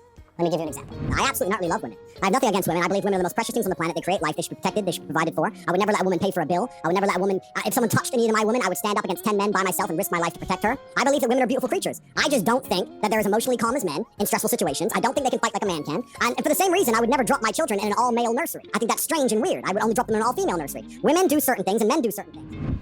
Now, I believe everything I said. Andrew Tate briefly discusses the previous DV allegations. However, he goes on to champion his respect for women, particularly his grandmother. However, we shouldn't respect women solely on the basis of their relation to us or solely on their ability to give birth. We should do it, period. I believe in protecting women. I believe in championing women. I believe in making sure that women are provided for. However, that video was made when I was far less famous. In light of the things I just said to you earlier in this video, I understand that now, as my fame grows, even though to me my message is very clear, a man has certain roles in society, a woman has certain roles in society, and when we work as a team, when we love each other, society is better as a whole. I think that these views are not very controversial at all. I think they were mainstream only a few years ago. I don't think that they're controversial. Most of the people I meet in the world don't think they're controversial. The women I hang around with don't think they're controversial. Nobody on the street I've ever met thinks they're controversial. Everybody agrees with me. However, the way I'm saying it, the way I'm getting the message across, because I'm trying to be as energetic as possible, I understand that a small, tiny percentage of people might misunderstand me. And that didn't matter when I didn't have any views. I didn't have any followers. But now I'm the most famous man in the world, I have to be a lot more careful with how I say it. But what's really worrying is this. Andrew, perhaps the people around you support your views because you surround yourself with people who might be scared to disagree with you. That clip, I would like to think, even my biggest haters can agree, is a clip that is positive about women as a whole. Perhaps you may not like my tonality or the way I structured certain sentences, but as a whole, I'm saying positive things about women. At one point during that speech, I said women do certain things and men do certain things. That clip has been taken, that cut of my language, men do certain things, women do certain things. Somebody, I have no idea who, has made a TikTok where it says men do certain things, and it shows videos of me driving around in cars, spending money, and women do certain things, and it shows women cleaning. Women do certain things, and men do certain things. Somebody off their own back, somebody else has made that video. I didn't tell them to, I don't know who they are, I don't know what their account is, it's just viral on the internet somewhere. And now I look like I'm saying women should only clean and men should only run around with cars and women and money. I didn't say that. I didn't say that at all. I said that women should be protected and provided for. But because a small clip was taken out of context and used against me and weaponized, now I look like I've said things I did not say. And no matter how positive my message about women, if the intention is to try and make me look bad, even with a clip like that, they found a way to make me look bad. That's the scary thing. That's why I've titled this video my final message, because I don't know, even with my entire brain, I don't know with all of my genius intellect, if I can find a way for nothing to be used against me. It's extremely difficult. One line out of context has made me look bad, and millions of people saw that, and people didn't see the long format video, and they've deduced that I hate women and that women should only clean, when really I was trying to stick up for and protect women and give my true views on women. Implication and inference seem like some key words here. Someone chose to do this because of the message that your content, whether you intended it to or not, implies. Even giving Andrew Tate the benefit of the doubt that he wanted his original message to be protect and provide for women, that is still reinforcing traditional gender roles. Not every woman needs protecting or saving. Not every woman wants that. And how many times are you going to stroke your own brain here? And this comes full circle to the Instagram ban. I am very understanding of why Instagram felt like it was necessary to ban it. I am not mad at Instagram. I'm a professional, and as a professional, I'm not an emotional person. I do not do emotional responses. Although I believe it's unfair, although I believe I've been unfairly vilified, although I believe it's not the right thing to do because it doesn't allow me to shift the public consciousness in a constructive manner, although I think it would have been better for them to say, Andrew, certain things are being taken out of context, you need to be careful that doesn't happen, a lot of people listen to you, and I could have become a champion for women's rights. I am not emotional. I understand why they did it, because that's a perfect example of how people are desperate to try and make the things I say look worse than they are, and using social media platforms to purport negative views of women. It doesn't matter if it's a negative view of a woman, negative view of men, negative view of a sexuality. It doesn't matter what it is. It should be stopped. I agree with that. And Instagram, or Meta, have a responsibility to show that they are listening to the public. They want to show that they're listening. I have some good people on the case, and dialogue with Instagram I would like to open, and will proceed as God sees fit. If God believes that I do not need an Instagram page, then I will not have one. If God believes I do, then I shall. This is not just about Instagram. This is just me saying to Instagram that I totally understand. I just wanted to make it clear that I didn't want these things to be said. That clip of the cleaning and me being taken out of context has no benefit for me. Everyone dislikes me on the internet. Certain people watch it and know it's not true. The ones who've watched the longer format stuff of my videos and they're fans of mine, fine. So certain people remain neutral because they know it's false. But people who don't, then dislike me. My family gets death threats. I get death threats. Hate is spread online. Like, there's no benefit for me. Andrew, you sure talk a lot about not being emotionally affected for someone who made a very impassioned hour-long response. Again, death threats to him and his family are not okay. However, this is beyond a matter of God. In fact, that feels more and more like a scapegoat for the responsibility of your content. If I could stop that happening, I absolutely would. Which is why I want to adjust my messaging and adjust the way I talk. I don't want that to happen. That doesn't help me. I would love for that to never happen. And Instagram think the way for that to stop happening is to ban me. I agree it should stop happening, but I don't think banning me is the answer. Because there will always be someone else. And there'll be a new hate mob and new out-of-context videos. And this is a problem which is larger than Andrew Tate. This is an internet problem. This is a problem with short-format video, short attention spans, nobody looking into anything in detail, things taken out of context. This is a really big problem that the world has to address that goes beyond me. And if I've had to martyr my presence on social media to raise a conversation which is going to be a net benefit for the world as a whole, then I'm happy with that. I'm happy if people go, you know what, this happened to Andrew Tate, it's now happening to other people. We have to change the way we review censorship, banning, content creation, content proportion, all these things. That's fine, if that's the life path which has been chosen for me. I just want to get clear that I don't like when that happens. I don't want that to happen myself because I don't gain anything from that. On Instagram, absolutely no rules were broken. My captions were just poetry that I wrote. My pictures were just lifestyle. Car, house, boat. I never broke any rules on Instagram. I never had any strikes. I never done anything wrong on Instagram. The only rule infringements on Instagram were my comment section, where hate mobs, inspired by these videos that we've been discussing, these videos which were deliberately taken out of context and deliberately fictional, hate mobs were inspired at the end of YouTube videos to go to my Instagram and insult me. So the only infringements you would find on Instagram is in my comment section, where thousands of people who were sent by random YouTubers who don't like me would come, threaten to kill me, mock my dead father, threaten to kill my brother, threaten to kill my family, threaten to find me. These were the only rule infringements on Instagram. Things written against me by other YouTubers, telling them to go and do it, while all I wrote is poetry, and on repeat, multiple times I said on my stories, if you're going to defend me, do it respectfully. Even if people hate me, even if they're insulting me, don't insult them back. Hate doesn't beat hate. It just creates a brick wall. If somebody says they hate me, explain to them calmly that they don't understand the context. Show them a longer format video. Show them how I stick up for marginalized people. Explain I'm a person of color and I've been marginalized in my childhood. Show them how I had a gay friend when I was a kid. Show them how I stick up for women. Don't just reply saying you're stupid, you don't know the truth. Don't fight hate with hate. I was encouraging all of my followers and all of my fans to be respectful people, even when sticking up for me. Once again, trying to turn negativity into positivity via social media.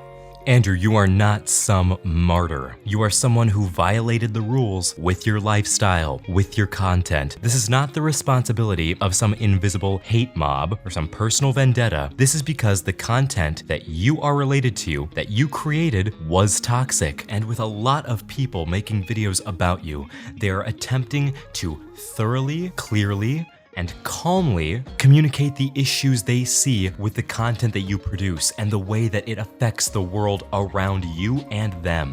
My Instagram had no infringements. That was the only anti-policy things on the page, things targeted against me. And I didn't really complain to Instagram because I wasn't taught as a person to go complaining to authority. I thought, this is the internet, that's how it works. Just ignore it, don't worry about it. Soon the truth of your heart and your character will come through. Soon people will see the light, and they'll change. Because that's the way the world is. People often flip-flop on issues. This is how things happen. The redemption arc is going to be beautiful. I really truly believe that within a few years, people are going to understand that I'm a force for good in the world. And often, people say, well, don't have Tate as a male role model, there's better ones. Where are they? There are no other male role models. Because to inspire the youth of men, you need to be aspirational. They have to look at you and want to be like you. And there's no other male role models that have had the tenacity or the aggressiveness to have such a fantastic life as I have, that they're going to listen to me. They listen to me because of my authority, and my authority comes from my life experiences. If my mentality is so wrong, how have I managed to amass enormous wealth? How have I managed to amass huge social status? How have I managed to physically dominate the planet? I've done things that men respect and they look up to me. So that's why I can lead them. And I understand my messaging should change in light of the fact that I can be taken out of context. But me being alive on the internet will allow me to lead men in a very positive direction banning me and deleting me leaves a black hole where they say there'll be another masculine leader. But the men don't listen. The youth of today won't listen to anybody else. That's the reason I'm the most famous man on the planet, because none of these other people have the authority to affect them like I do.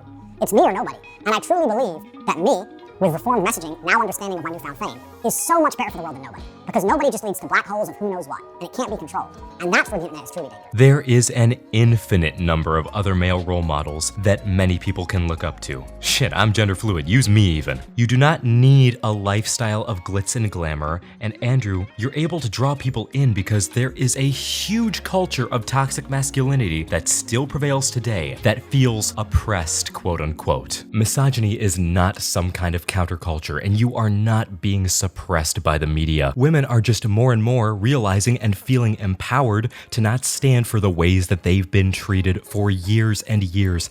And to people like Andrew Tate, that's scary. Speaking of Instagram, I was understanding in recent weeks of how these negative fictional stories of me were gaining traction, and I wanted to try very, very hard to counter them. I put a post on Instagram, which you can see here, where I explained that the things I said have been taken out of context. And just because I champion men's rights does not mean I dislike women. I think that men are underrepresented in the world today. And as people often say, men need to speak up. I'm here speaking for the men. I'm here trying to speak up. People are speaking up because of me. We're raising important issues in the world today because of me. Deleting me and blocking me is only going to hurt men as a whole and increase all the problems we see with the youth of the men today. So I put a post up and I said, listen, people misunderstand me. I'm going to donate money to a female charity that supports women against domestic violence, and I'm also going to donate money to a charity that supports men's mental health. Just because I support men doesn't mean I hate women. I love people. I'm a person full of love, and I want people as a whole to elevate, not just men or women. I promised $1 to each charity for every like. That's $2 per like total, $1 to each charity. At the time of my banning, I had 550,000 likes or something like that, I believe. And if I hear from Instagram, what I would like them to do is to clarify the final likes amount on that post so that I can stick to my word. Because that's what I am, I'm a man of my word. I was not doing it purely just to post the receipt on social media. I was doing it because I genuinely believe it's a good thing to do. And I would like Instagram to confirm the final amount of likes on that picture so I can donate the $1.2, $1.3 million that I promised I would donate to both of those charities independently. I would even be happy for Instagram to select the two charities and confirm and verify my donation. I'd be very happy to do that because I said I was going to do that. And I'm a man of my word, I stick to my word. What's interesting to me is when I put that post up, if anybody else had promised to do that, there'd be massive positive attention. But everybody ignored it. Nobody in the media wanted to post about it. None of the YouTubers wanted to talk about it. Nobody wanted to talk about it because it doesn't get clicks. You only get clicks for hating me. You don't get clicks for telling the truth about me. So nobody's interested in telling the truth. Everybody ignored my charitable donations. If anybody else donated $1.3 million to charity, I'd like to think there'd be some sort of headline. But if I want to do it, nobody cares. And that's very, very unfair. What's also unfair is the people who say that they care about women and they're worried about misogyny and using this to attack me and try and have me deleted from the internet, they don't donate any money to charity. They don't help women. They don't want to do anything but spread hate. Right now they hate Andrew Tate. When I'm gone, they'll hate someone else. They'll find someone else's comment section to go into, insult, threaten their lives, insult their dead parents, hate, hate, hate, hate. They're not going to donate money to charity. They're not going to help women. They're just going to sit there and hate me until I'm gone, and then hate somebody else. This is a hate mob, and they're pretending that they care about women. They don't care about anybody. They're just hateful. And by Instagram allowing the hate mob to be successful, it inspires further hate mobs. It inspires further hate, further division. I understand that Instagram and Meta and Facebook need to, as a whole, keep their fingers on the pulse of the national opinions. I understand that. But once we have confirmed that the national opinion is misunderstood, then we have to sit there and go, do we want to bow to hate mobs, which are accelerating and encouraging people to become more hateful for views, and to get people banned via hate? When these people may be actually doing good things for the real issue as a whole, is this a good idea for us to now bow and bend to these people? And this is a really interesting conversation which can be had for many, many hours about the internet, about society, about sociology, about psychology, about so many things. This expands in so many different directions. It's actually very, very interesting. It's an interesting conversation to have because we're living in an unprecedented time of humanity where the world is so connected and we're all kind of unprepared for it, right? It's very, very interesting. I find it super interesting. It's something I've been talking about internally and I would love to talk about more in person. And when I decide to finally come back to public consciousness and do podcasts and that kind of thing, it's something we will be talking about because it's a very, very interesting subject. I'm teaching that it takes tenacity and toughness to become a credible man of merit and value. I think even my hardcore detractors would agree with me. If you're in trouble and you call the police, you want a tenacious, tough man to appear, to help you, to protect you. There's nothing wrong with being a tenacious, ambitious, tough man. There's nothing wrong with that. There's nothing wrong with strength, mental and physical. These things are used to protect people, protect men and women. This is a protective state. You can't protect anything if you're not strong. Strength is a beautiful thing. The world is built on the backs of strong men, and I'm trying to teach men to be stronger because it makes the men feel happier inside, it solves men's mental health, and it also makes the world a genuinely better place. People are taking my lessons and me trying to teach strength and misconstruing them, saying that I'm trying to teach men to be oppressive or aggressive. That's absolutely not the case. And at the same time, they're ignoring my charitable donations to the world. And at the same time, other media creators are rewarded for purporting lies and spinning lies about me. And then at the same time, the media buys into this. And at the same time, we're in the current situation where this entire storm has appeared, where I've genuinely only been a net positive on the world for anyone who's watched my content in all of its long form. When Instagram tells me and confirms to me the number of likes on that post, I'm going to make the donation. As well as that, the future for me, now that I will be a lot more careful and a lot more selective with the social media I'll be producing, if any at all, is I'm going to be starting a foundation, the Tate Foundation, which is going to be dedicated towards charitable acts of both genders. I have been very, very private about certain elements of my personal life, as has my brother. However, my brother has a daughter. And she's beautiful. She's my niece. I don't want her to grow up in a world where women are hated. I don't want her to grow up in a world where men are oppressive and hurting women. Why would I possibly want that? I want her to find a strong man who can protect her, who can provide for her, who can make sure she's safe, but I don't want anything bad to ever happen to her. My own personal circumstances regarding family are something that are once again confidential, but I confirm to you that the last thing I would ever want is for women to be marginalized in the future, for genuine misogyny or sexism to take hold on the planet. I would completely and utterly be very unhappy with that for my own personal reasons. The Tate Foundation is going to be dedicated towards helping men's mental health and also protecting women from violence against men.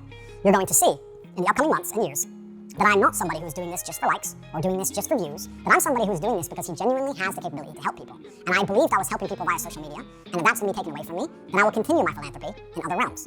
Please, if you want to have more information, you can go to CobraTate.com, sign up for the emailing list. And my emailing list is going to start detailing all of my charitable acts from here on out.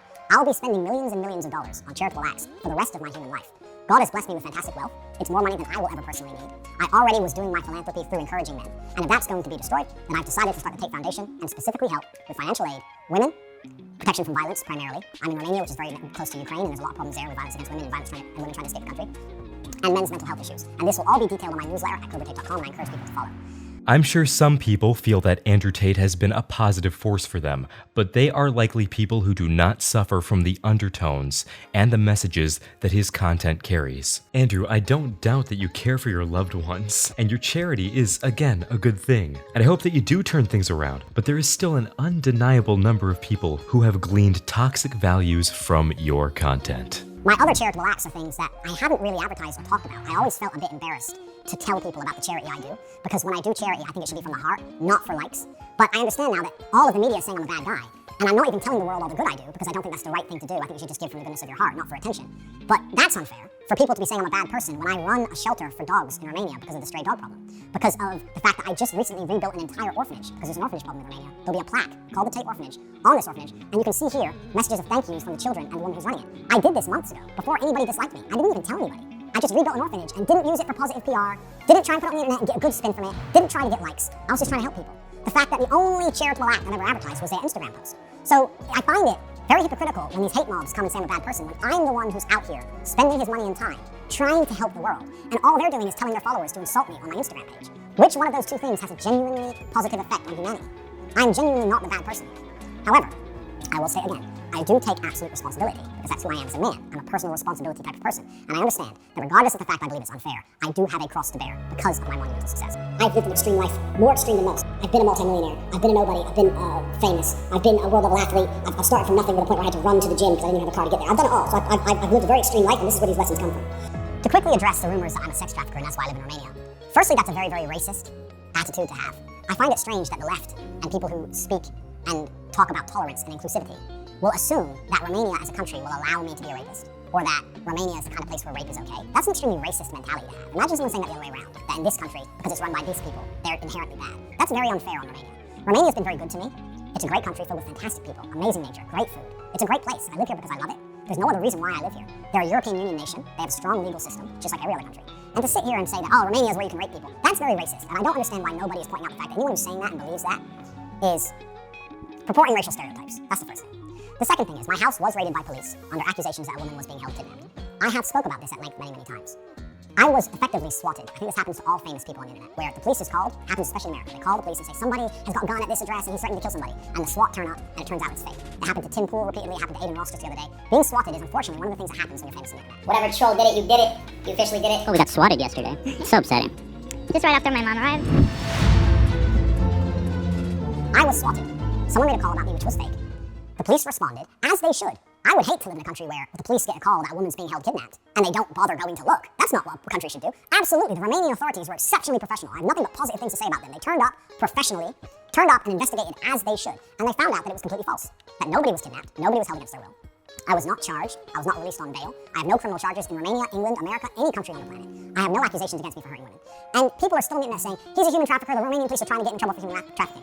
That's not true. That's not what happened. And I've said this many times, but people continue to ignore it and continue to purport the lie, because that's how the internet works, right? They continue to just keep pushing the lie because it gets more clicks, or because they personally don't like me and they want to use it as an excuse to become I'm a bad person.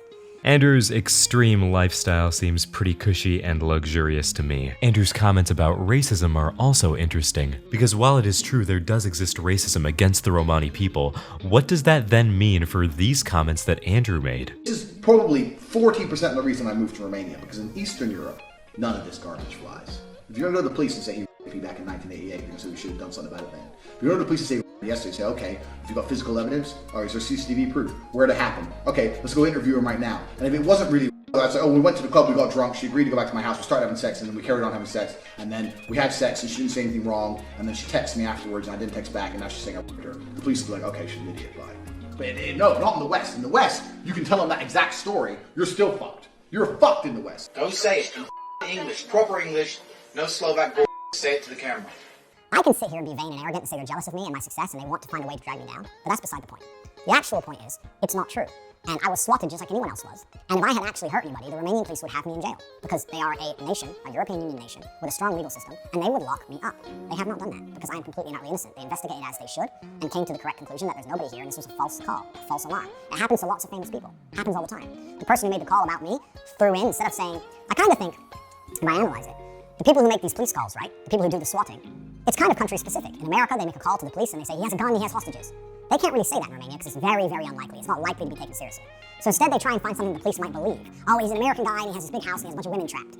It's a different story, but it's the same intention. For the police to turn up with guns. And thankfully, thank God, nobody was shot, nobody was hurt. They were very professional, very calm, as was I. Very calm conversations, very kind. Everything was sorted out very quickly. I was taken from my house. They came into my house at 5 p.m. They did a forensic search, as they should. At 8 p.m. the search concluded. They took me from my house at 8 p.m. for paperwork at the police station, and by 9:21 I was back home. And that was the end of it. Nothing's happened since. No woman's come forward. Nobody's hurt. Nothing. So that's completely false. But again, this is taken. It's put in all the news. It's put in all the media. Imagine I was a normal person with a normal job. This should be scary to anybody watching this, that this could happen to you. I'm lucky. I have hundreds of millions of dollars. I don't need a job. I don't need people to like me. I don't need social media. I don't need any of this. I can have my beautiful family. I can have my children. And I can be left alone. But if you're a normal person, you lose your job, you lose your income, you can't walk the street, you can't afford security, you can't afford to move. If this happened to a normal person, their life would be over. It's scary. Okay, it's happened to me and I can deal with it, but it could happen to somebody else. And it's genuinely a scary thought. It's absolutely not really not true. I have no criminal charges. There's no charges at all against me. I have not hurt any women. No women are coming forward saying Andrew hit me. Zero. The only video of me and a woman in consensual acts, she came forward and said it was a game. There's nothing on the internet from any woman saying that Andrew is a bad person, a misogynist, he did this to me. Not one. It's just misunderstood clips on TikTok. It's crazy to me that I've become the face of evil with misunderstood, out of context clips on TikTok with no criminal charges. There are very famous people who have much more. They have genuine criminal charges. There's very famous people who have genuine accusations. They're still on Instagram. I have none of these things. None. I understand that social media companies feel responsible for the national consciousness and the national opinions and actions because of their large levels of influence. However, I don't think it's fair that I'm being vilified and blamed for something that isn't true or wasn't even me. To be clear, swatting is no joke. However, the context of this swatting was not random. Andrew and Tristan even discussed that. Not to mention the woman they did find in a tertiary location. While yes, this can happen to anyone, it's not like this was something random and with no context. Also, how are you going to call charges that you were formally investigated on not real? Granted, while you were not formally charged, there is still a real and ongoing investigation. And to make out like you were some kind of fringe case is disingenuous. You want this response to be concise and compendious, but all you're doing is beating a dead horse. I need to seriously analyze if it's possible for me to even have a social media presence for any longer without it being weaponized and used against me. I would like to think that Instagram have their finger on the pulse of the world and that they're reactive and adaptive regarding how people view certain issues and people. I'd like to think that they're very fair and unbiased, and that they understand that in time, when the truth is shown about my positivity and my positive impact on the world, the Tate Foundation, all the amazing things we're going to be doing for men and women, that over time they'll understand that there's no reason for me to not be on the platform. I understand that if I'm going to continue on social media, I need to be a lot more careful with my content. Not because I'm saying bad things, but because I'm saying things that could be used against me. Instagram is not shifting to some kind of bias. There's no personal vendetta, as I've said before. The platforms and enough people involved just felt your content was endorsing a message that did not align with the platform's TOS. And I'll say it time and time again just to drill the point home. Charity is good, and Andrew is welcome to keep it up, but charity alone is not the change or reflection that a lot of people wanted to see. I want to dedicate this YouTube channel, any other remaining social medias I have, my email list, and my Instagram at some point in the future, to the Tate Foundation and speak purely about the positivity I'm doing for the world, because in the meantime, and at least for the next few months or years, it's going to be very difficult to talk bad about me when people only see the money I'm donating and how I'm helping people. And I don't just give money in a very lazy, charitable way. I get up in my car, I go on the ground, I help people myself. I drove my Rolls Royce to Ukraine. I bought hundreds of coats and shoes for women and children fleeing the conflict. I didn't film the refugees. I hate when people do that. So we'll be documenting that. I think that's a good way for people to start to learn about the truth. I'm really relieved this happened. I feel good. I feel happy. I don't think I could have got everybody's attention without this. I don't think I would have had a chance to make a clean break and a clean start and explain the truth of my character and my heart without this. I think that if I was never banned, I would have kept trying to tell the truth, and my haters would have kept ignoring it and kept making negative videos about me, and it would have spiraled out of control until someone in my family was hurt or an attempt was made on my life. Any of my serious fans who have watched all my content know that I've had attempts on my life before, way before YouTube, 10 or 15 years ago. It's something I intimately understand, life and death, and it's not something I wish to revisit. I feel the hate around me was being accelerated to a point of danger for myself and my loved ones, so I'm very glad this happened because I feel like I now have a chance to tell the truth. And I also feel like the social media companies are very understanding of their responsibilities and will always reflect national consciousness, and as people understand the truth about me and my heart, their opinions about me will change also. You know, the Bible is full of redemption stories. So are superhero movies, right? The guy starts off bad and then turns good, or the guy that you think is a bad guy turns out to be a good guy with good intentions all along. He was just misunderstood. I feel like the human psyche is very intrinsically understanding of these narratives and stories. I think people understand a redemption arc. They can understand when they retrospectively look back on certain events or actions or words, and with their new understanding of his actual intentions, everything looks different. They look back and go, oh, now I know who he truly is. I understand what he meant by that. Now I know who he truly is. I understand why that was said. Andrew, you had every opportunity to come forward, and an even bigger opportunity, I would say, before you were banned and you had so many mainstream platforms. To do it now just makes it feel less like self-reflection and more like being sorry because you got caught. I want Andrew Tate to turn around. I would love to see him 180 and be a force for good and understanding, but people understand a redemption arc of actions better than one of words. And I would be careful with your analogs because superhero movies and the Bible are both filled with plenty of stories of people who were not who they said. And everything changes. I truly believe that this is a chance for me to move my social media purely to my charitable acts. Even if my Instagram is reinstated, it's only going to be about the Tate Foundation. There'll be no pictures of Bugattis anymore. Sorry, gentlemen. And it allows me to conduct my philanthropy in the physical world as opposed to so much in the digital world trying to inspire men. It's an avenue change. It's a life path change that God has chosen for me. And I'm happy with that. I really am not the type of person to take these things personally. I don't take any of these decisions personally. I'm a very logical man. I'm very good at seeing both sides of the argument. I understand the situation I'm in intimately. I completely understand all points of view. And this redemption arc, this chance to tell the world the truth about me and focus on showing the good that I have already been doing before these bans, when I didn't want likes, when I didn't want clicks, and also undoing all the negative narratives which I've allowed to spiral out of control because I trusted in people to do their own research and come to their own truthful conclusions. I realize now that this is a fantastic chance for me. It's a massive opportunity. I'm still going to tell the truth about who I am, about what I believe, about how I believe a man should act. I'm still going to tell people and inspire people to stay away from low-quality people. If you're struggling to find quality men to be friends with, maybe you're not a quality man. Every relationship in the world, including friendships, are mutual. Because if you're a quality person, you meet quality people. Male and female, that's how it goes. Andrew Tate is right when he says that he has a massive opportunity. The eyes of the world are on him, but to hear from his own mouth that his content will continue to tout the same philosophies and values that got him here is incredibly disheartening. That is not a redemption arc. That is putting the same CD on repeat. Are some of y'all too young for CDs, come to think of it? The thing is, people did do their own research, myself included, and these are the conclusions that we came to. I never would only talk negatively about women. I talk negatively about men all the time. I told people, don't have friends who just smoke drugs and play video games. You need friends who are going to inspire you to push yourself to be the best man you can. I'm a massive anti-drug advocate. The worst experiences in my life revolved around other people either taking or selling drugs and trying to hurt me because of it. I've never taken drugs in my life. I've never even tried cocaine, never tried a single smoke of weed in my life ever.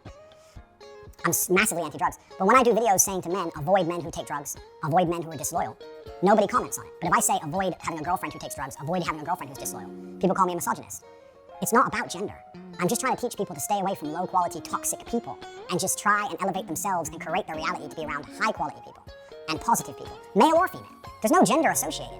It's only the fact that the media, these people chopping my videos up, whoever they are, taking it out of context and only focusing on the times women were mentioned, which is a very small percentage, 2 or 3% of my overall content, and ignoring all the time I said the exact same thing about men, or the times I loved women, and purporting this view. And I feel like this ban is the hard reset I needed to tell the truth.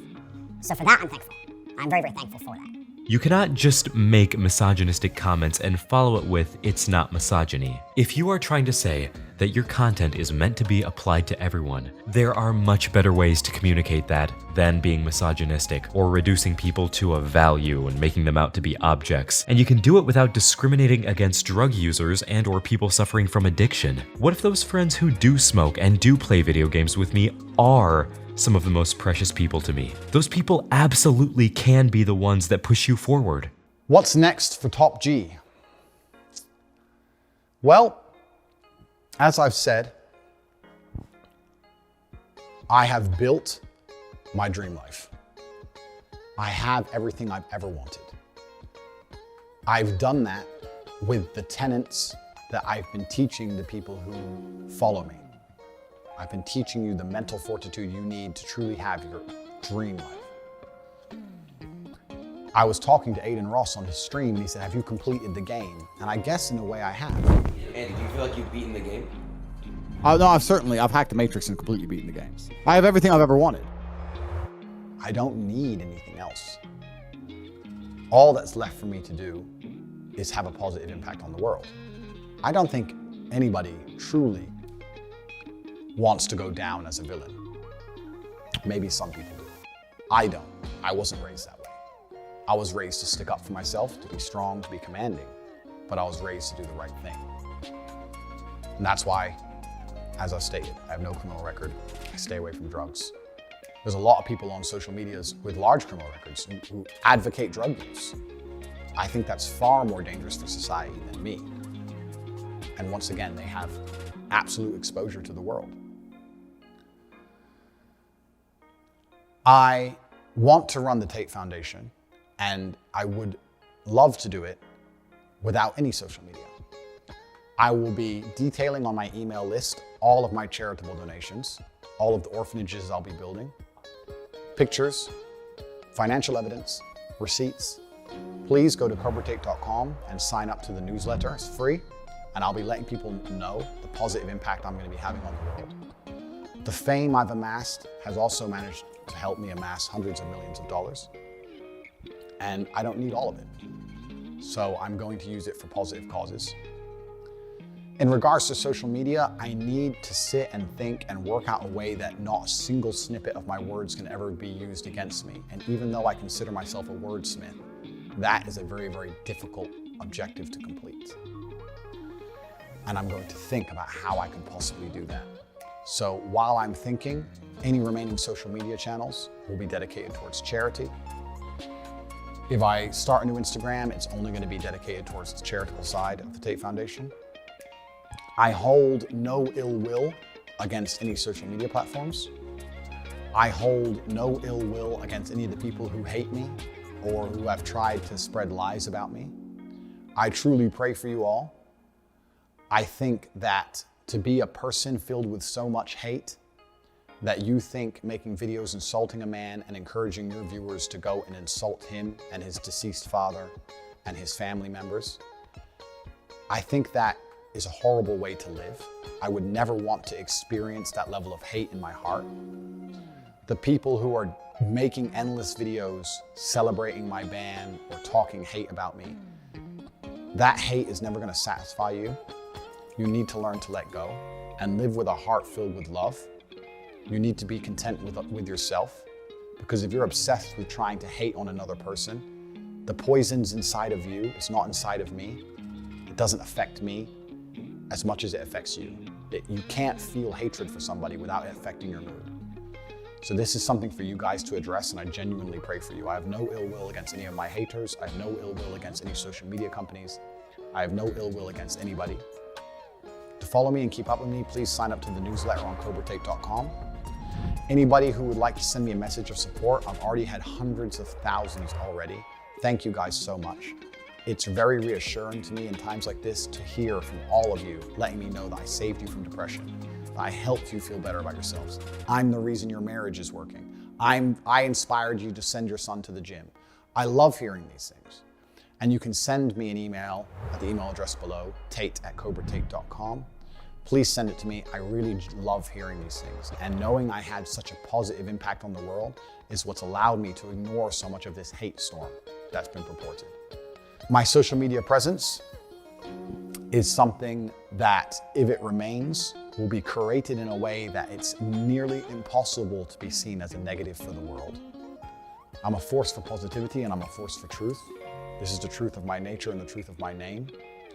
Anybody who wants comment or to reach out to me, you can find ways to do that. Any media organizations who would like to speak to me, you can do that through, there's various PR companies who want to represent me. There'll be ways of contacting me. But I just want the world to know in my final statement that if you're a supporter of mine, and I know most of you are, please explain the truth in a respectful manner. Telling these hate-filled people that they're wrong and calling them names won't help. These people are not happy people, because happy people don't act that way. Tell them the truth. Show them that the content is out of context. Show them the long format content. Say all the ways I've helped you. And I really believe by being a genuinely professional, logical, positive person, you guys can change public consciousness for me. And time is a beautiful thing. It's amazing how things change with time. And in the meantime, I'm going to enjoy my fantastic life, which I've managed to build with all of the tenacity and mental strength that I try and teach my fans. You know how to reach me. And I'll finish with a quote from my late father. My unmatched perspicacity, coupled with sheer indefatigability, makes me a feared opponent in any realm of human endeavor. Are you trying to keep up being like as viral as you are forever? Or not forever, but like for... This is stage one of a 3-step plan. So I'm going to be viral for a little bit longer, then step 2 begins. The conquest is continuing. So this is just the beginning. Because like a lot of people are will say like you're going to fall off soon. This is just your 15 minutes. No problem. What's your take on that? That's fine.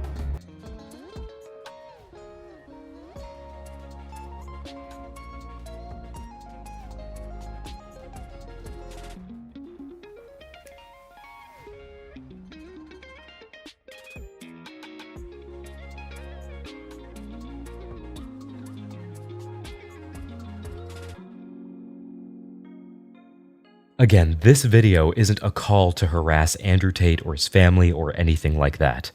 So many videos like this one are calls to action for Andrew and for his audience and for our audiences to be positive changes, positive forces in the world.